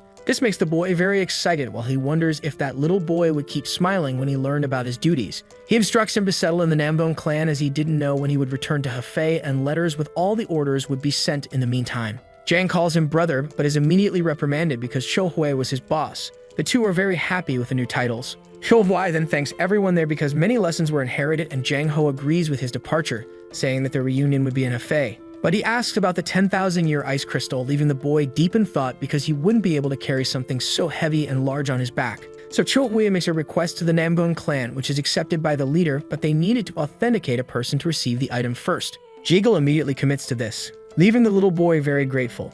Amid the high mountains on a cloudy day, he was in Shaanxi in Gangwon County. He calls upon his sword god, because the divine being had been silent for 3 days, and it would be very difficult to know where the sword tomb was. Suddenly, a foot stomps on the ground with extreme force. 3 intimidating men are spotted. Cho-hui runs, very scared and tense, but those guys were very familiar. They looked like the Red Bear Wind Squad.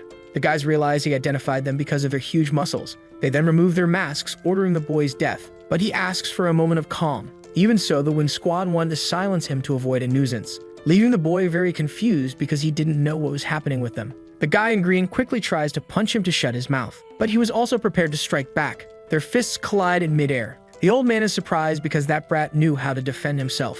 Cho-hui criticizes their cowardice and only wanted to end everything with a civilized and calm conversation. The bearded man wants to put an end to it. He commanded all those men. Cho-hui watches him, very tense and worried, widening his eyes. He had met the squad leader again, feeling very shy about this unexpected reunion, admitting that the man had a lot of courage because Shanxi was full of warriors belonging to honorable sects at that moment. The leader says that the martial arts gathering in Huozhen was more than 40 kilometers away, so no one would come to the boy's aid even with his screams. Those bandits were stupid and surprising for harboring so much resentment. Cho-hui was a guest of the Namgong clan as well as the owner of the Celestial Sword, who would defend him fiercely without hesitation. The man makes a fierce and fearful threat to him. He then thinks about how that violent sect of bastards could speak such brutalities with mere ease. He quickly asks the old man if all problems would disappear by killing him. He tries to talk to them, bringing up plausible topics because that proposed resolution method was very rash. An employee asks his boss when he would put an end to all that boy's chatter. He quickly throws a silver coin toward the ground.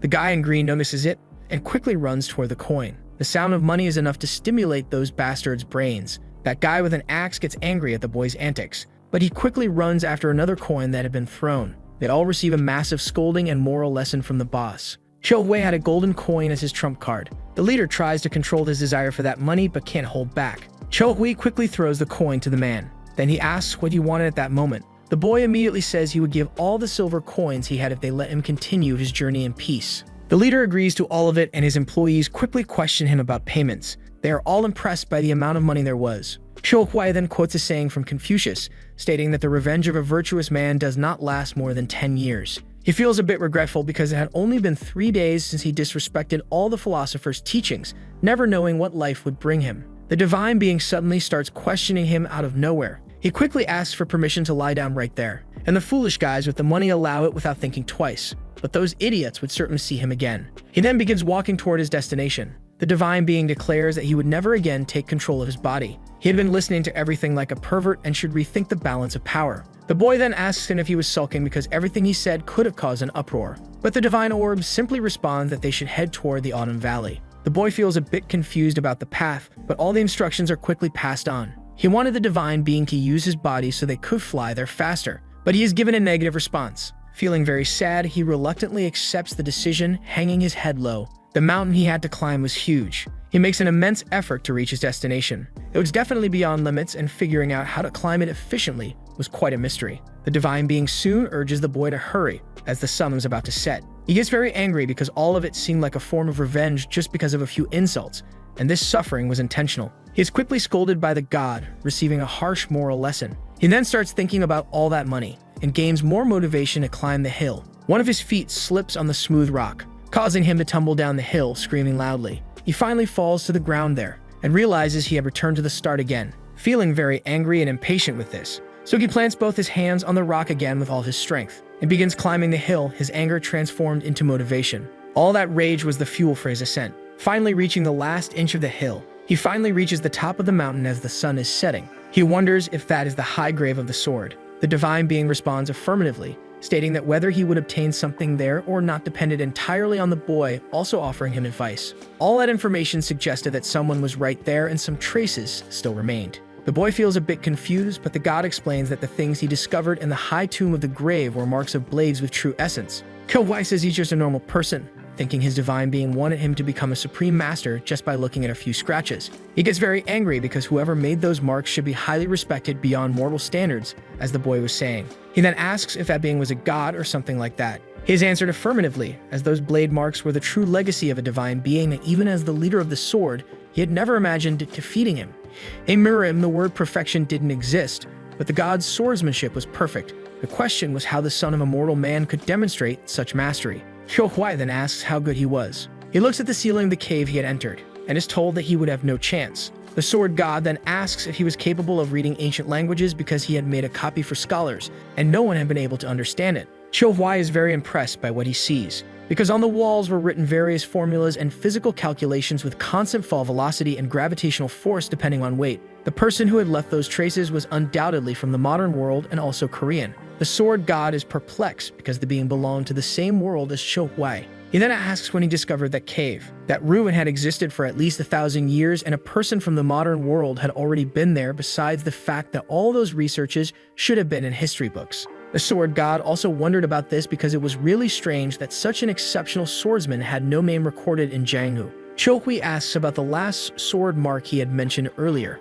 He is then asked if he hadn't found it strange, the terrain in the Kuhu Gorge. He quickly thinks that normally gorges have winding paths, but that place was flat. He discovers that Kuhu Gorge was the last sword mark of that god, leaving him perplexed and impressed. Because the single person had split a 5-kilometer high mountain using just a simple sword. He takes a step forward slowly. All those writings spoke of the techniques studied by the man and the time spent on all of it. Kyohwai thinks that this man was truly persistent, different from himself. On the 122nd day, the god noticed in his analysis that the technique of the Wudang sect leader had a distinguishing feature compared to others. It was capable of splitting the heart into two sides and using both energies, making it possible to create many more variables in mathematical terms. On the 139th day, he could only think about points, lines, and surfaces, as well as the curvature created by the technique. He was trying to change this, but his muscular strength wasn't keeping up, making him doubt himself until he realized the cause was the limit of amplitude. On the 181st day, he pondered about physics and whether there truly existed a human body capable of using these calculated values.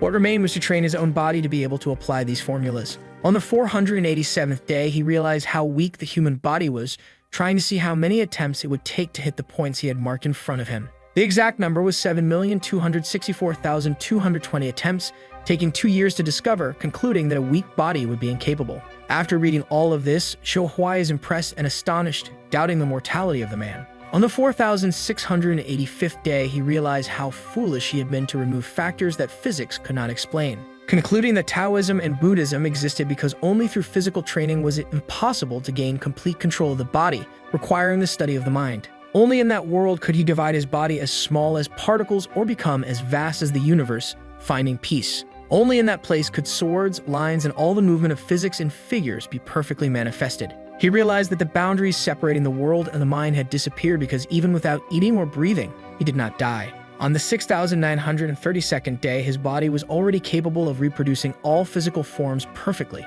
He could see the essence of everything like Neo in the Matrix, as if he understood all the laws of nature. There, whether he was still human or not became a question, as he could feel the constellations taking an interest in him. Kyohei feels something in his body. It was an energy that gave him visions. The sword god is astonished because it had taken him 7 years to see the meteor, and the boy was sensing the star's magic so quickly. It was the supreme technique of the meteor sword. The divine being remained perplexed because the boy had sensed that meteor energy in just 15 mere minutes. Being capable of such feats meant that Kyohei already had the final intent of the supreme technique imprinted on his soul, and he was far beyond being a simple genius. This was the fate that the heavens had reserved for him in advance, and the god was merely the bridge for this to happen. Unknowingly, Kyohei fell into his mind's world for 3 consecutive years, and this was the birth of the little sword god. Outside that place, the sky was blue and cloud-filled. In the beautiful and grand city of Hefei, the young master of the Jum clan mansion is seen there, waiting for a man on horseback who was already approaching. He then asked him to remain calm and cautious,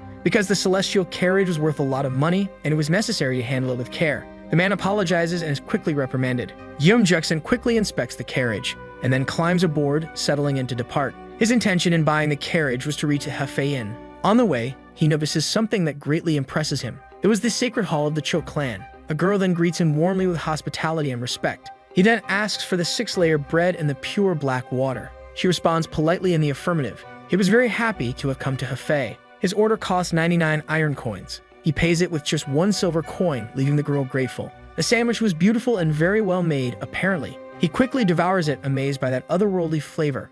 Then he tries the liquid from the bottle, becoming even more impressed by that delicious taste. The flavor was incredible, and the price very cheap. He returns to his carriage, enjoying the delicious drink. A massive and imposing structure is seen along the path. It was the magnificent and grand Hefei Inn. The lights of that place could dazzle anyone who looked directly at them. Many people were there with happy expressions. Juksen is left in awe of it all. He observes the celestial carriages, which were very rare. The young master Siu Moon is warmly welcomed upon arrival. The women there were quite attractive, according to Lee Junfan, better known as Bruce Lee. Juksen thinks that the name of that guy sounds like that of a great fighter. Han Jumbo welcomes him and quickly asks if he wanted a fated meeting, leaving him quite confused about what that meant. The encounter was with a beautiful woman, and he wanted to take him there. He then asks one of the employees to take good care of that celestial carriage, but one guy gets very angry for not being allowed to do so. Juksen had already heard about denied entries, such as the young master from the Pang family of Hebei. Nim gets very angry for not being allowed to enter the place, cursing the guy who was in charge, leaving him in a tough spot, quite furious. He soon threatens to kill him if he doesn't go home. Then a footstep is heard. Manager Jang arrives but is not informed of the ongoing issues because he doesn't need to worry about them. Juksen thinks that guy looks quite strong. Jang threatens to break Nim's face if he doesn't head home.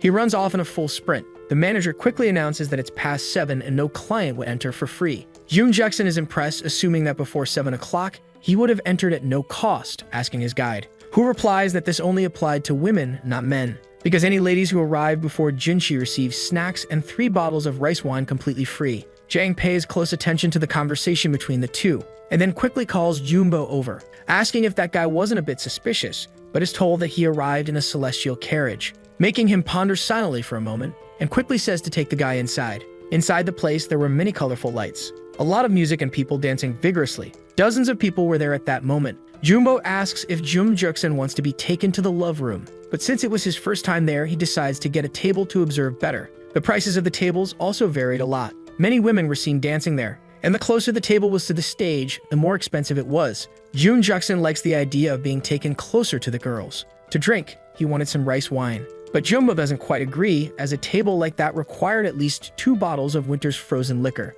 leaving Juksen very impressed because that was very expensive. The music and the lights seemed to grow larger and larger. A guy announces that the young master Siu Moon had ordered snowflake wine, increasing the venue's volume. The girls soon bring the drink to him. It came in a gray bottle with designs. A man wonders who the heck that guy was. All the girls surrounded him, throwing themselves at him. His laugh was one of great happiness with all of it. The girls gently ran their hands over his body, leaving Juksen furious with that. He quickly orders 2 bottles that would cost 120 gold coins. He accepts nonetheless and orders the waiter to bring them quickly. Jang watches all of this attentively. A girl tells him that she is busy at the moment. She had to go immediately to Juksen's table. He would pay her 1/10 of the bottle price. She quickly gets excited about the high payment. Yeom Juksun didn't even take a month to spend all this fortune. Meanwhile, in the Grand Mercantile Group of the Cho clan, the leader was entering the place. Cho asked them to stop all those formalities. Everyone then sits at the table with the leader, who soon asks why the expansion of the Grand Treasure of Frozen Stone hadn't been done, being told it would likely fail.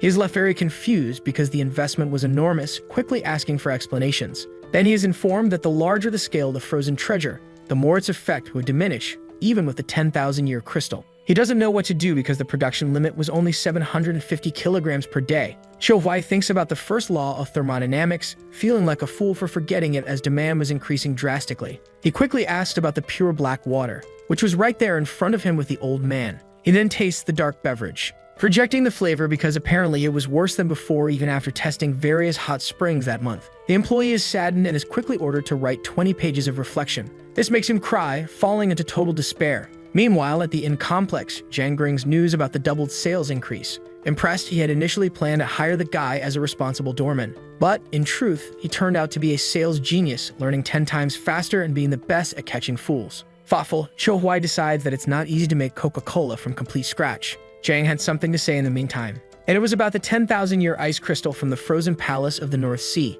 Cho Hui becomes quite curious about the subject. Jang then asks if they could invite a master who had learned the frozen techniques, because he didn't understand why Cho Hui was so fixated on the treasure. Simply giving permission for them to train the arts there would open many doors for the ice business. Cho Hui is impressed by his employee's brilliant proposal, ending chapter 27. He feels ashamed of himself for the things he was doing with the 1,000-year-old freezers from the Northern Ocean. He couldn't believe he had mocked Jijan, calling him an idiot when he was a real genius. Quickly, he asks if anyone there wanted to go to the North Sea. Everyone remains silent and very pensive, because the North Sea was a very distant place, taking half a year to return, especially for the older ones. Ko Hui then offers 1,000 gold coins to anyone who could find a technique to create ice. Jang says that under those circumstances he would go, but the leader wouldn't allow him to go because he needed him to ensure that the Haben Hall remained stable. He then thinks about whom to send on the mission. Soon, he asks the old man about the fools, leaving him quite confused. He was referring to the guys with red beards, discovering that they had been confined in the house's prison for 6 months. He orders his employee to fetch the men quickly.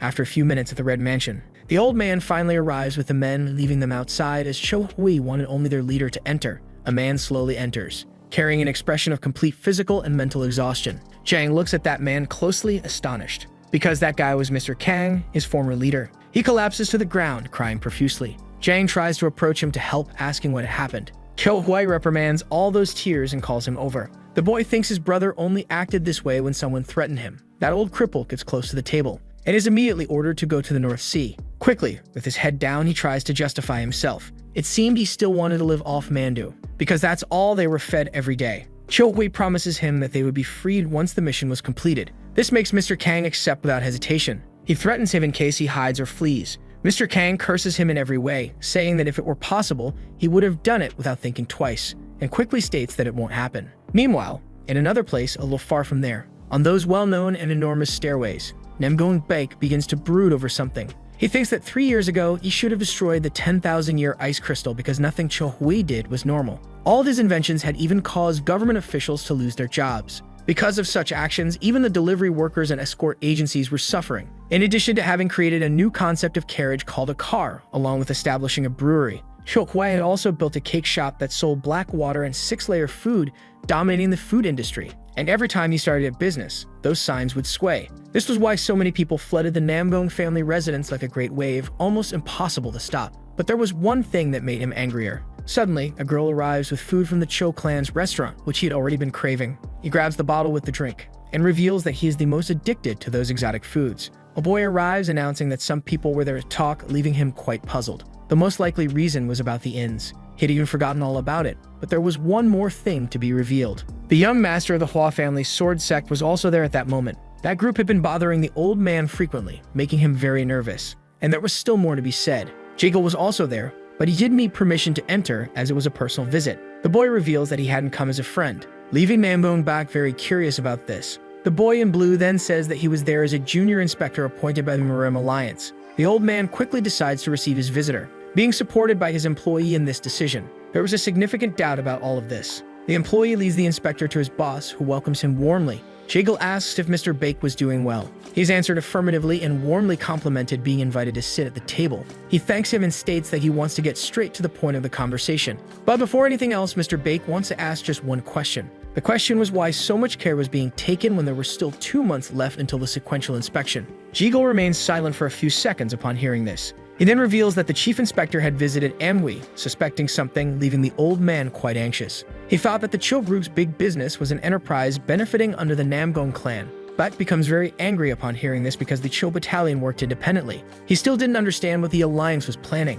Jagal states that Anhui's population had doubled in recent years, potentially even surpassing Nanjing, and the government had a plan regarding this. Mr. Bake then understands everything, justifying that they were only a humble faction. He is then told that the movement of the Huchinryan was highly suspicious, leaving him with a very startled and attentive expression. To them, Anhui was now a battlefield where they could risk their lives, creating an opportunity to become the best among Sampection. However, the Cho clan's business was still in a gray area on the scale between justice and evil, with the alliance wanting its fortune. Mr. Bake considers the inspector's proposal very carefully. Whoever controlled the largest business in Anhui wasn't under the alliance. In the worst-case scenario, the Namgong clan would have to manage Huchinryan alone. Jagal knew it was difficult, but the old man needed to make a quick decision. He then asks how much time they have. The inspector reveals that the group of spies had been annihilated and the alliance was currently blind, with time running out, ending the chapter. Mr. Bake then slams his fist on the table in anger, thinking that this situation was almost a declaration of war since they both knew about the espionage activities. He then says that he will call Cho Huai to decide the matter immediately, being told that he had already been summoned by the alliance and would arrive soon. Feeling very pensive and with a worried expression, someone was there in front of the temple. It was the leader of the Just Sky along with Cho Huai. The two meet with another person, who quickly calls them to follow him inside. The leader wishes all the best for Cho Huai, leaving him a bit confused, but grateful nonetheless. That temple was grand and beautiful. He then enters, finding himself face to face with several important men. He then nervously thinks about how rare it was to have them all gathered there. There were the head of the Namgong family, Namgong Su, and the young master Namgong Jang Ho, along with Namgong Xiong Chan and the leader of the Namgong clan, Mr. Beck, together with Namgong Wu and Jigal Woon. He pulls out a large document to read, announcing that the alliance wanted to declare something to Cho Huai, and concludes everything he wanted to say for the moment. Cho Huai realizes that they wanted the Cho family's business to be placed under the Namgong clan's control, monitored and overseen by the alliance. This organization, which called itself Righteous, was no different from a gang of bandits, and there was something the alliance elders were misunderstanding. Jigal is confused, and Cho Huai explains that they had judged him based on the current situation in Kangho, and that he could transform Namchang into a new Hefei, leaving Jagal all confused and perplexed. Cho Huai was a businessman and didn't mind taking risks if it was for his own benefit, but there was a catch. Many people wanted to take a piece of the hard-earned profits, making him think of one thing. Who among them would offer him the greatest benefit? Mr. Bake then asks if the boy was going crazy because he wanted to become Huchinryan's lapdog for money. But it was necessary when there were thieves wanting to steal everything since there were no limits to human ambition, and he quickly posed a question, leaving Mr. Nambong Bake extremely angry and embarrassed. It was revealed that 3 years ago, Hefei's population was around 86,000 people, and now it had grown to 170,000, making the boy ask the same question. He becomes quite nervous after the same question as before. Cho Huai reveals that if the elders wanted him too, he would back down because he was definitely also one of the Nambong, but he had no intention of belonging to either the just or the evil alongside the alliance. This leaves the bearded man deep in thought after these words, because few people in the history of Kangno had managed to do this, and they all had something in common. Cho Huai says the man is absolutely right because he had already heard this from a close acquaintance. The sword god soon appears, revealing some information about becoming stronger to the boy. Upon hearing this, his eyes turn white with ambition, and he shouts that he will follow this path to become the strongest of all. His voice could be heard from outside the temple. Everyone there is surprised and frightened. Now he could see all the laws of physics that existed in that world, and it had become ingrained in his brain. At first, he couldn't accept the duration of the joyful moment of realization because it felt like only a few minutes had passed.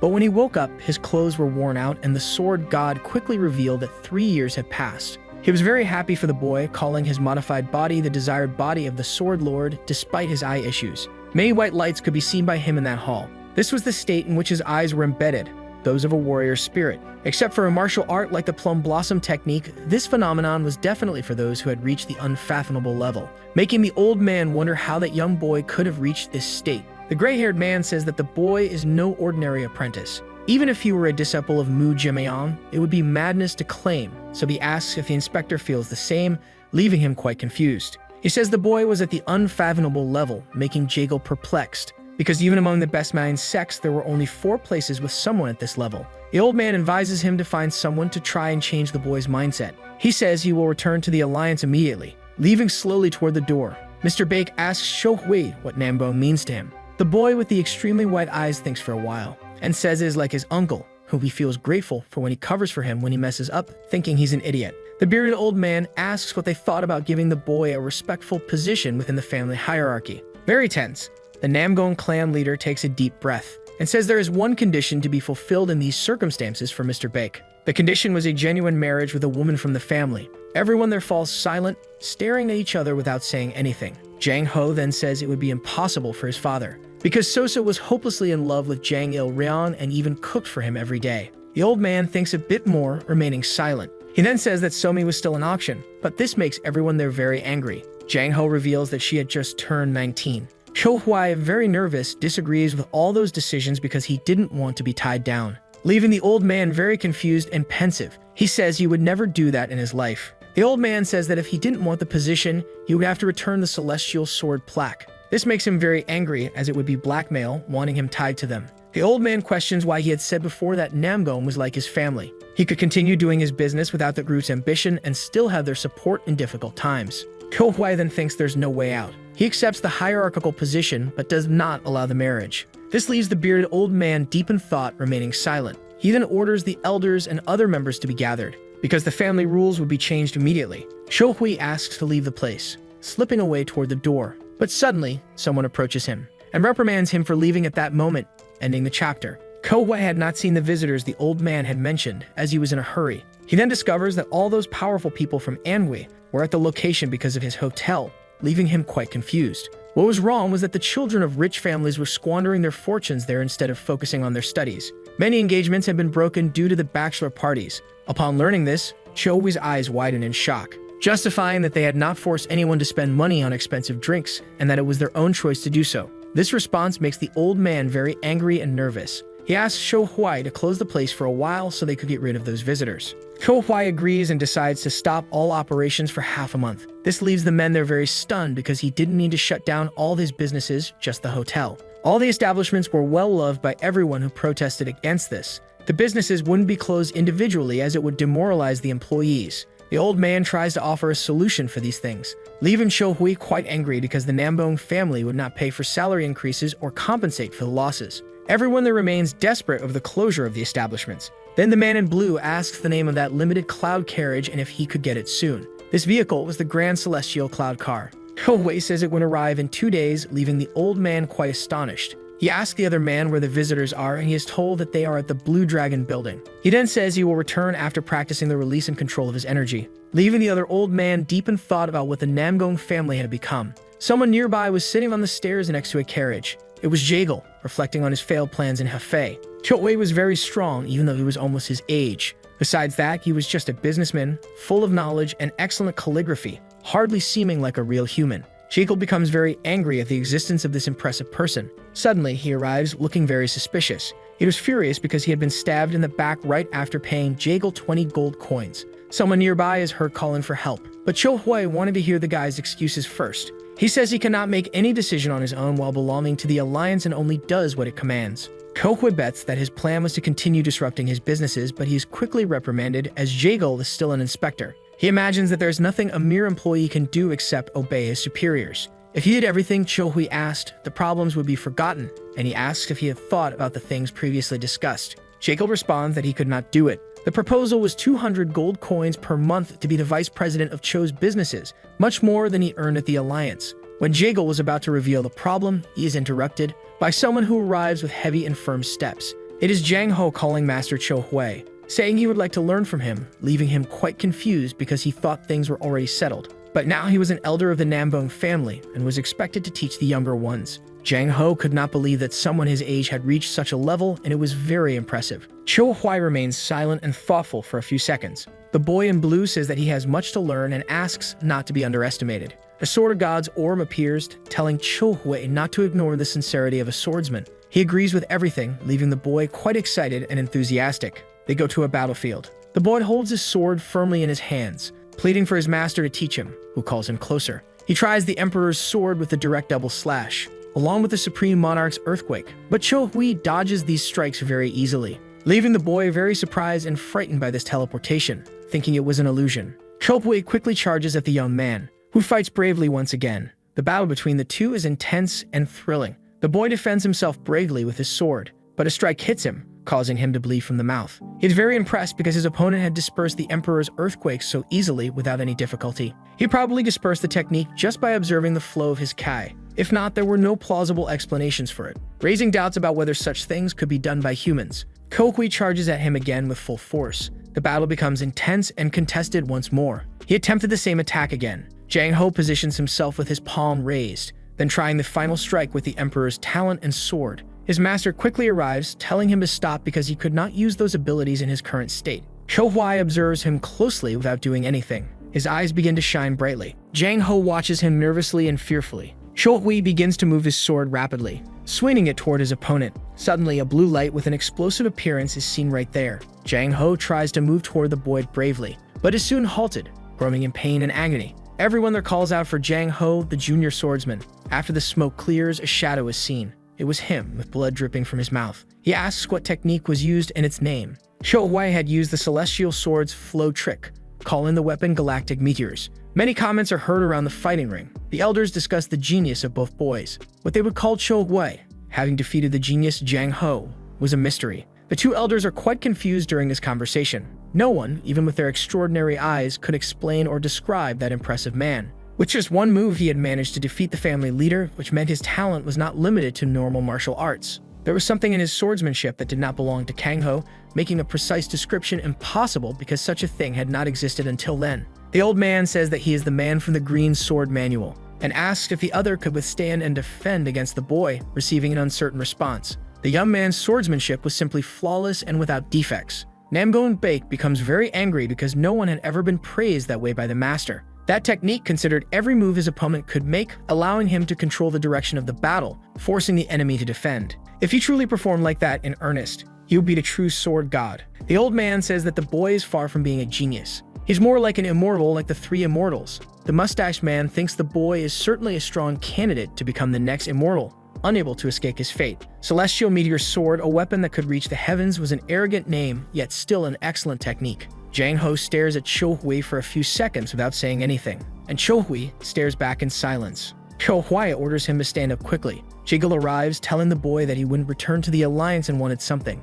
But someone suddenly arrives, stopping everything that was happening. It was the great and impressive young master Hyun, asking who this powerful boy was. Cho Hui looks around attentively without hesitation, while that guy stood very angrily in front of him. He had been inspired by Cho Hui for being so successful in business, calling him wise and intelligent. Cho Hui remains silent as he listens to all of this, but he didn't know he was brilliant in martial arts, even as his brother. Cho Hui says that he had become a confident fighter, even discovering how to see energy. It had been 10 years, and the sunset that day was truly beautiful. He had started to sob under the tree behind their house, and Cho Hui thought he was crying from pain in his fists. The boy listens to all this from his brother very attentively. But the older Cho Hui grew, the less he understood the real reason for the tears, speculating various things about his father and mother, leaving the boy even more thoughtful and attentive. He then says that he wanted revenge, but that wasn't the reason for his tears that time, leaving Cho Hui quite confused. After living for 2 months in the forest, hiding from the Yen bandits, he had become extremely weak after falling ill. The boy becomes very angry upon hearing this from Cho Hui, with his eyes full of tears. That brother has actually had a hole in his stomach. A scene of a tragic attack flashes through his mind, making him cry like a defenseless child. He hadn't been able to protect his younger brother and sister, and if it happened again, he would never forgive himself, so he trained every single day. Cho Hui then thinks that everything had happened because of him, and shows that he is now perfectly fine, with no scar on his stomach. He asked if Cho Hui was really his brother, but only he knew about his baby-like cries. Either way, he questions how such martial art could be possible. Cho Hui lets out a small laugh, leaving him very confused as he hadn't understood yet. He then says that he is a true genius. Since his brother was so proud, he was already leaving. Because Cho Hui was taking things too far, making many enemies, but he says he would feel relieved with Hyun protecting the house, being called a shameless little brat. The older brother remained the same without any change. Cho Hui returns to what he was doing earlier. He apologizes to Jaegal and orders him to continue, being told that the conversation should also be had with the Nambone family leader. They would already be at the clan's temple. The group leader asks when it happened. Jaegal says that he would not return to the Alliance and would join the warrior Cho Hui, asking for permission to do so. This was indeed what he wanted, but the leader would be severely punished if everything went wrong. He then asked about his brave objective of diving into Huchinryeon. Even though the boy was very talented in martial arts, he was still new to Kangho, and there were many things he could do and places he could go. Jaegal was planning to save them because he believed someone was hiding something from the Huchinryeon assassins. He also wanted to rebuild the spy association and gain access to the information currently being gathered. The old man asks if this was really possible because the targeted place was Namcheng. Jaegal says he was an invincible master, but the old man replies that everything would be in vain if he didn't want to go. Kyo-hui says they were bad people trying to steal his fortune, so he had no reason not to cooperate. But rebuilding the spy association was a terrible idea. Jaegal says that Cho-hui would probably benefit from the information they were gathering at the moment. There was no guarantee that a spy wasn't already in his business, and he could help the boy without hesitation. Jaegal manages to convince Cho-hui, and only needs the old man's permission. But he had one condition. However, he could not take his son on the mission, because the boy was too stubborn. But the Jaegal family wasn't exactly an example in that regard either. In the master's eyes, both had come from similar groups with no experience in Kangho. The old man calls Jang Ho, who was standing by. He asked if he hadn't found a great teacher who could teach him about the evil sect. The boy is very surprised as he knew about Jang Il-ryang, who also observes everything attentively from afar. There were many warriors from his family there, yet he thought he could keep it a secret. The reason why the king of the forest hadn't attacked the residents in the last 3 years was unknown to the boy, who shouldn't have hidden anything. He responds affirmatively to his father. He then says that their lives would be at risk, and they should learn about the evil faction that Jang Il-ryang was a part of, receiving an affirmative response. The sun was already setting at that place. Jang Il-ryang is seen inside that building. He says he is busy at the moment for conversations. He also asks if something had happened. Jang Ho says they were there to learn the ways of evil, leaving him very confused and puzzled about it. Jaegal reveals the reason behind all this. The boy ponders it deeply. Then he joins his hands in greeting to the visitors, and respectfully asks them to leave his room. Everyone there understands the boy's message, quickly realizing that they didn't even have the basic notions, bowing to someone who acted politely. Jang Ho is very confused because they should show respect to everyone, but they would be caught immediately with such an attitude, making it evident that they were from a righteous faction. Jaegal thinks he is on the same level as Namgon Jang. Again, the boy greets him with his hands. Automatically, everyone there also shows respect. Feeling very embarrassed afterward, Jang Il-ryang suggests that they give up because good manners were already ingrained and could not be fixed with just a few practices. Kyo-hui reveals that some people were planning to take the business by force and should be stopped. Jang Il-ryang asks who it was, discovering it was Huchinryeon. He becomes very angry upon hearing this. He quickly decides to help them in just 4 days, especially Jang Ho-hyung-nim, who should no longer say the name of the technique out loud during battles. He was revealing his moves to the enemy like a fool. He feels very sad because it was really cool. There was a wicked bastard who maliciously threw a weapon while pretending to greet, and he was the best example. Jang Ho-hyung-nim wonders how a martial artist could be so shameless. The affection-sucking puppy had a pitiful face, draining the energy of those who hugged him out of pity. And you should be cautious of a man who pretended to be disabled, as hundreds of masters had their heads crushed by his ambush. Kyo-hui says there was no normal person because they were all crazy, receiving the response that regardless, the evil sect had a main trait, and that was stabbing in the back. The masters of the evil sect had cold hearts due to surviving in this harsh world, and in that place, many strikes would be taken. Now he would deal with Jaegal Hyung-nim. He was not authorized to use the fan that way, nor to use his eyes to pass off the energy of a polite man. He is very stunned by this information. However, he couldn't announce that he came from a prosperous family, being noble and well-educated. All those people had difficult lives and held different thoughts about wealthy folks due to the hardships they endured. Jang Il-ryang takes a deep breath at that moment. Then he mocks everyone there, telling them to go back home. This makes everyone there very angry. Someone who drew their sword after being insulted was considered righteous 80% of the time. A true member of the evil sect would never be bothered by such a small insult and would simply observe coldly. Cho-hui thinks he was born to be one of them. Jang Il-ryang wields a sharp knife that gleams brightly. What he had just said could be considered a compliment in that world, but probably those boys wouldn't be able to hear anyone speak about their parents. At the start of their training, they were supposed to face each other and say everything negative they could think about one another, and if they reacted, they would instantly lose. Jang Ho tries to insult Cho-hui, who retaliates by talking about his mother. The two do this again. Jang Ho becomes very angry upon hearing the boy speak about his mother. Kyo-hui doesn't need training for this. It's child's play for someone who has read every kind of insult on the internet. Namgon-hyung-nim should just keep his mouth shut and pretend to be any ordinary traveler. Jaegal and Cho-hui agree with the idea proposed by Jang Il-ryang. Jang Ho remains silent and thoughtful during this. He ponders why he is doing this and asks when they will leave. He is told that first they need to announce a leave and complete some tasks. He only asks that a letter be sent when it's time. Cho-hui had heard that there were at least 8,000 martial artists in Huchinryeon. Jekyll confirms this, leaving him with doubts regarding the tracking. They would use light detection, noise detection, and X-ray techniques. Kohui could fight the strongest people there, and this could also be used to the group's advantage. Jekyll continues praising him profusely. Kohui asks him to stop immediately. He wasn't sure about being immune to cold and poisons. All the plans and tactics were beyond his talent, making Jekyll Shin-ge very fearful. He would be capable of escaping alone in extreme cases, and with that, they would already have enough weapons if something catastrophic happened. To sum it up precisely, Jekyll wanted him to cheat like a ticking time bomb. He was overestimating him, thinking he was an invincible master. It wasn't like Chohui was immortal because he was still just a man, not a god. But Jekyll keeps insisting that he is indeed a divine being and the only person Jekyll Shin-ge feared. The sword god appears, saying that the boy had a lot of admiration for his martial arts. Kohui takes a breath and remains silent for a brief moment. He then says that the boy is misunderstanding something because he is not invincible, leaving him very confused and prompting him to ask further questions. To be honest, his transcendence was a bit strange compared to the techniques of other transcendental masters who had practiced their methods for years. They use external energy to keep their balance steady, maintaining calm minds along with a philosophy of fair battle. However, in Chohui's case, he hadn't spent much time or worked hard, and he currently had only 3 things mastered. And for that reason, everything Jekyll Woon said about being omniscient and invincible based on his techniques only showed that he was essentially the only semi-transcendent. It seemed there was just one strategy based on having complete faith in Chohui, which could definitely fail. But he thinks it's a misunderstanding from the Nambong elders, so he can make them take responsibility. He then orders Jekyll to keep the honored guest there for about 7 or 15 days, maybe even a month. This makes Jekyll very angry because it made no sense. He is told in return to go to Namchang then.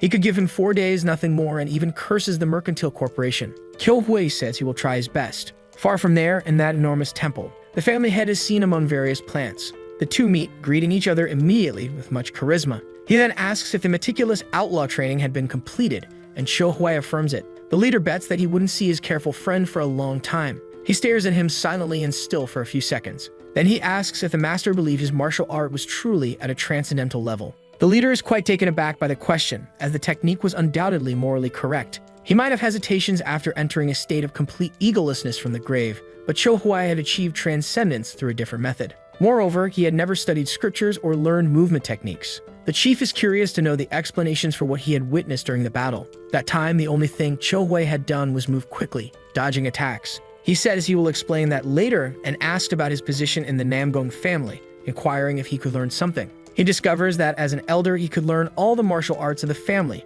except for the clan head's secret technique. So he respectfully requests to be taught the Nambong group's martial art. He wanted to learn everything that was allowed, including the basics. The old man with the long beard thinks that the boy wanted to wander through Kangho with his martial arts and should be happy about it, but there was a catch. He agrees to teach him personally, making Chohui very grateful. Suddenly, his feet start moving very rapidly. These were the steps of the Celestial Wind, the first skill, followed by the Six-Wheel Wind and the Dodge Wind as the second. The third was the Great Gigantic Gale. Next, the fourth would be the Lightning Wind. Kohui observes everything attentively, his eyes shining brightly. To finalize, the Celestial Wind steps of the Nambong family culminate in the King Wind. Suddenly, Chohui begins moving his head quickly, and moves with great caution and mastery. He accelerates his movements with each passing second. Suddenly, a massive cyclone emerges from his movements. The chief is impressed, seeing the Dodge Wind as it was a technique meant to escape a dangerous situation, creating chaos for opponents. But that skill could also be used as an attack. Kyohui finally plants his feet firmly on the ground and observes all the damage he had caused, perplexed. He then apologizes for the destruction, but is quickly reprimanded by the master, who asks if that was truly the Dodge Wind. He was correct, immediately questioning how it became so different from what he had taught. Chohui then explains that he had eradicated all unnecessary movements and added different methods to enhance perfection, but he couldn't explain it properly. His feet begin moving with mastery once again, at only a tenth of the original speed. The master thinks all of this is impossible, as it seemed like he was witnessing an entirely different skill. He questioned whether some of the world's best techniques could be as perfect as that, as he had studied these skills his entire life. Chohui thinks that after applying physics to the technique, the movement had become like that of a figure skater, but it used a lot of energy and should be avoided unless necessary. The family head says he shouldn't like the idea of changing the original skill, but admits he doesn't feel that way. He then asks if Chohui could show everything slowly again, and Chohui agrees. He immediately begins his masterful movements. It seemed as if he was in multiple places at once, but suddenly, the chief asks him to stop, wondering how such movements could connect. Kohui explains that he couldn't clarify it unless he first explained physics to the old man. He says it was just a habit and that he wanted to learn the next technique quickly. Now, 4 days after all these events, A loud noise is heard in the area. The elders wonder what it could be in front of them. It was a new Namboon being forged based on a tradition of 400 years. They said that the sky was infinite without end or limitations, but it felt as if the limit could be seen, making it seem like the sword was the greatest in the world. This was one of the martial arts of the Namboon family, and an ordinary man could never replicate it. The elder becomes angry when called useless by another, who retorts, ordering him not to judge by worldly standards, as he could feel something coming from that man, something very powerful. The other elder is quite confused by this. He is then informed that it was something impossible to see with the naked eye, shattering all beliefs like those in Jungwon. He is left astonished by all of this, but that elder was absolutely certain that the boy was definitely the next immortal. A golden sword is drawn from its sheath. Cho-hwai expresses gratitude to the master for showing him everything about the family, except for the secret techniques. The old man clenches his fists tightly, and thinks that he also wanted to show him the form of the emperor's sword so he could perfect it properly. A hand is then placed on his back. The elder tells him that it cannot happen under any circumstances. Cho-hwai asks to leave as he is very tired. Permission is granted as he had done enough up until then. The day remains beautiful with many clouds in the sky. That enormous and beautiful temple is in sight. Cho-hwai is inside, observing a large map. A man brings Jaegal to him. The two are expected to sit down at that moment. Cho-hwai asks them to discuss the plans before they depart so he can review the strategy. Jaegal had already mentioned that they would track down the spies. Cho-hwai gives a slight, mocking laugh. He then suggests that if the spies were found, he wondered what they would do next, ending the chapter. Jaegal becomes nervous at this question, as many benefits could clearly be gained from it. Cho-hwai speculates that the information would be sent to the Alliance, leaving uncertainty about what would happen next. Jaegal reveals that the group would send at least 3 or 4 large battalions of soldiers to Anhui province. Cho-hwai finds the number small but learns that the Alliance had other borders to protect. He then thinks about the people the Namboon family would send. He quickly assumes the Alliance would win but questions what would happen after that. Jaegal says that judging by the general's personality, they would put a lot of pressure on the opponent, trying to avoid battles as much as possible. The best outcome would be dealing with the northern part of Gangseo and having them as allies of the Alliance. Cho-hwai thinks that eventually, after so much effort, they would absorb part of Huchinryan. But Jaegal considers that a foolish question. Cho-hwai takes a deep breath without saying anything, and states that his business declines the Alliance's help, sending Jaegal back to the Alliance. The boy is shocked by this, and Cho-hwai repeats what he just said. Jaegal, desperate, explains that all the Alliance's spies had been killed, and there was a 90% chance Huchinryan would attack Hefei. Cho-hwai reassures him, saying that it will not happen, and again sends him back. The boy becomes very angry, wanting to know what Cho-hwai was planning so confidently. Huchinryan had dozens of excellent warriors, with almost 20 great masters who were nearly unbeatable. Cho-hwai says he has no intention of sharing his plan with someone from another team, and that if Jaegal listened, he wouldn't let him return to the Alliance. Jaegal becomes desperate, fearing his friend would imprison him. But Cho-hwai simply wanted him to join his plan, also leaving the Alliance immediately, to which Jaegal responds negatively. And since he refused, he could return to where he came from. Jaegal becomes very pensive and desperate. His expression shows all his pain. Suddenly, he falls to his knees on the ground, holding his head in his hands. Cho-hwai pulls out a piece of paper from his coat, because he didn't believe in promises made only through dialogue. He then presses the boy to sign the contract quickly. Jaegal agrees and asks to be told the plan immediately. Cho-hwai asks what would happen if the Cho family abandoned Hefei. Jaegal, who had never considered himself a businessman selling things, is left surprised, wondering what those things Cho-hwai had been selling really were. But Cho-hwai explains that he was only trading in culture. Jaegal wonders what kind of business Cho-hwai is talking about with such arrogance, as he feels unqualified to make such a statement. The culture that had been established in the people was irreplaceable. Those who experienced it would never forget, and it was the only place where that was possible. Cho-hwai was planning to sell this culture to Gangseo without falling under their command. The power of Huchinryan was terrifying, but if they posed any threat, the businesses would leave. The people of Gangseo could live well in their lands, but the martial artists would not withstand it. As long as they controlled the culture, no one would lay a finger on the Cho family's businesses. Not even the Mirim Alliance could. Cho-hwai planned to destroy that entire place, forcing Huchinryan to kneel like little dogs. Jaegal imagines that Cho-hwai must have a good reserve for this. He is surprised when he hears about 100,000 silver coins, but seems to underestimate the family's business, because in reality, Cho-hwai would pay everything in gold.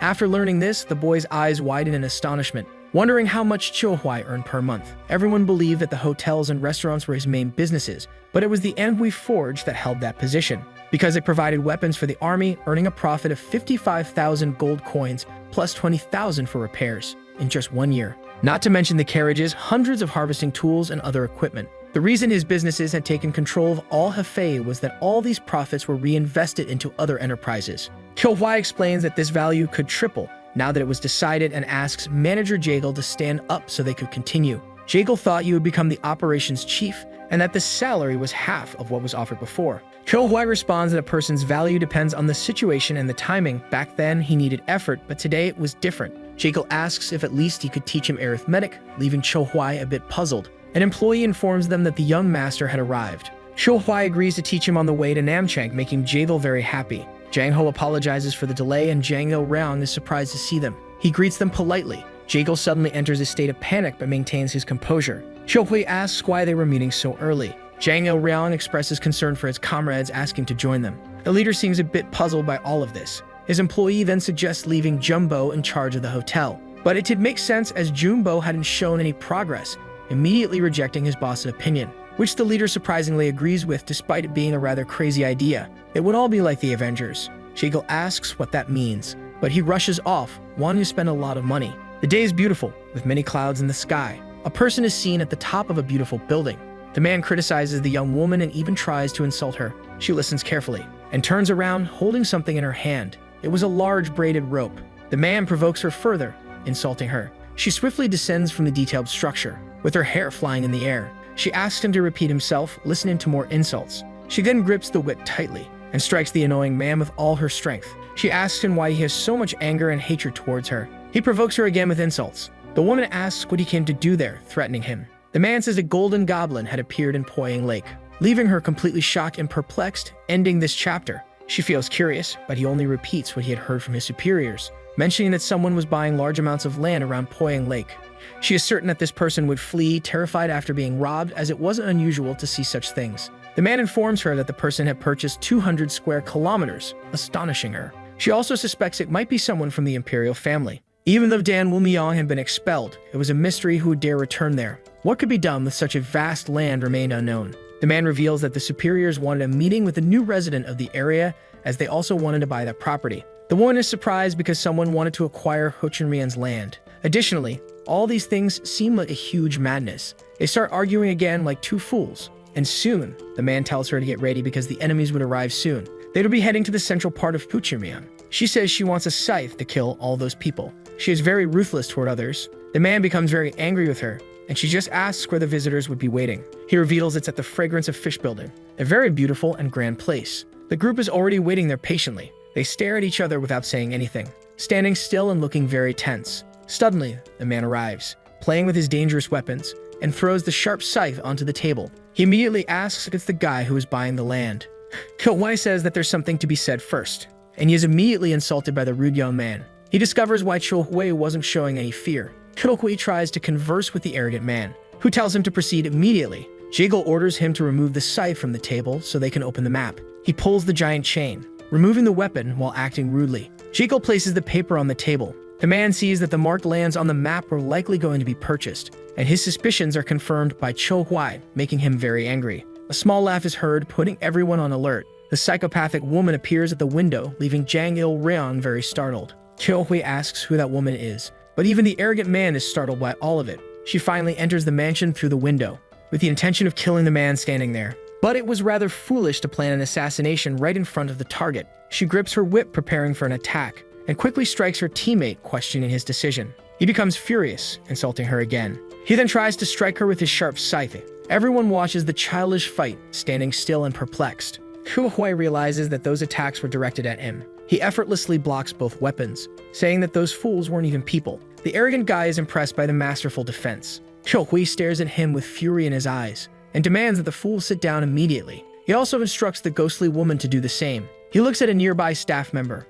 A staff member approaches to take their orders. The arrogant man orders various dishes and a liquor. Cho Hui flicks something with his fingers in his direction. It hits him squarely on his mediocre forehead. He then reprimands him for his orders, saying he wouldn't buy anything expensive for those useless individuals, even though he was wealthy. The girl remains standing because there were no chairs available. The man starts mocking her, saying she was the one who broke the furniture and was now boasting. Jang Il Raong calls Hyun Nim to deal with him, but is quickly insulted. Cho Hui makes a small gesture with his index finger. A chair floats over, surprising the arrogant man. He tells the girl to stop drawing attention and sit down immediately, and she thanks him. Cho Hui then begins the conversation he intended to have, asking where the labor that left Ho Chun Rian was hiding. The man questions if they had come from the righteous sect. Everyone there falls silent, saying nothing after that. Jang Il-ryong asks if he really seems so righteous, showing off his huge muscles and the large red tattoo on his back. The man then realizes that he was supposedly from Nokrim, but he also questions why they were there, as the water would expand soon. He thinks about what Nokrim was trying to accomplish and their executable plans during the rainy season in the middle of summer. He deduces that they plan to sail through the expanded river and attack the Namgung family in Anhui. Jang Il-ryong says he was merely following the orders given by his superiors. The two discuss the duplicity of this dark group. The man understands why the leader had asked them to purchase the lands. He mentions all the men involved and says that if the superiors allowed it, he would certainly assist. But the psychopathic woman had a catch in all this. The leader was a very greedy man and wouldn't give up half of Poyang Lake without a fight. She understood that Jang Il-ryong was from Nokrim, but didn't understand why they had asked about Hu Chenrian's soldiers. What he says, it was all just a test because it hadn't been easy to believe that they were authorities, leaving them confused and not understanding much. Because according to them, there was nothing wrong with their behavior. Jekyll thinks that this situation is very bad, because about 10,000 men would attack Anhui through the Jiang River waterway and the battle would go down in the history books. He considers going to the Alliance immediately to inform them about everything. So the video ends here. If you don't want to miss the next part, activate the notification bell. Thanks for watching. Like, share, and subscribe.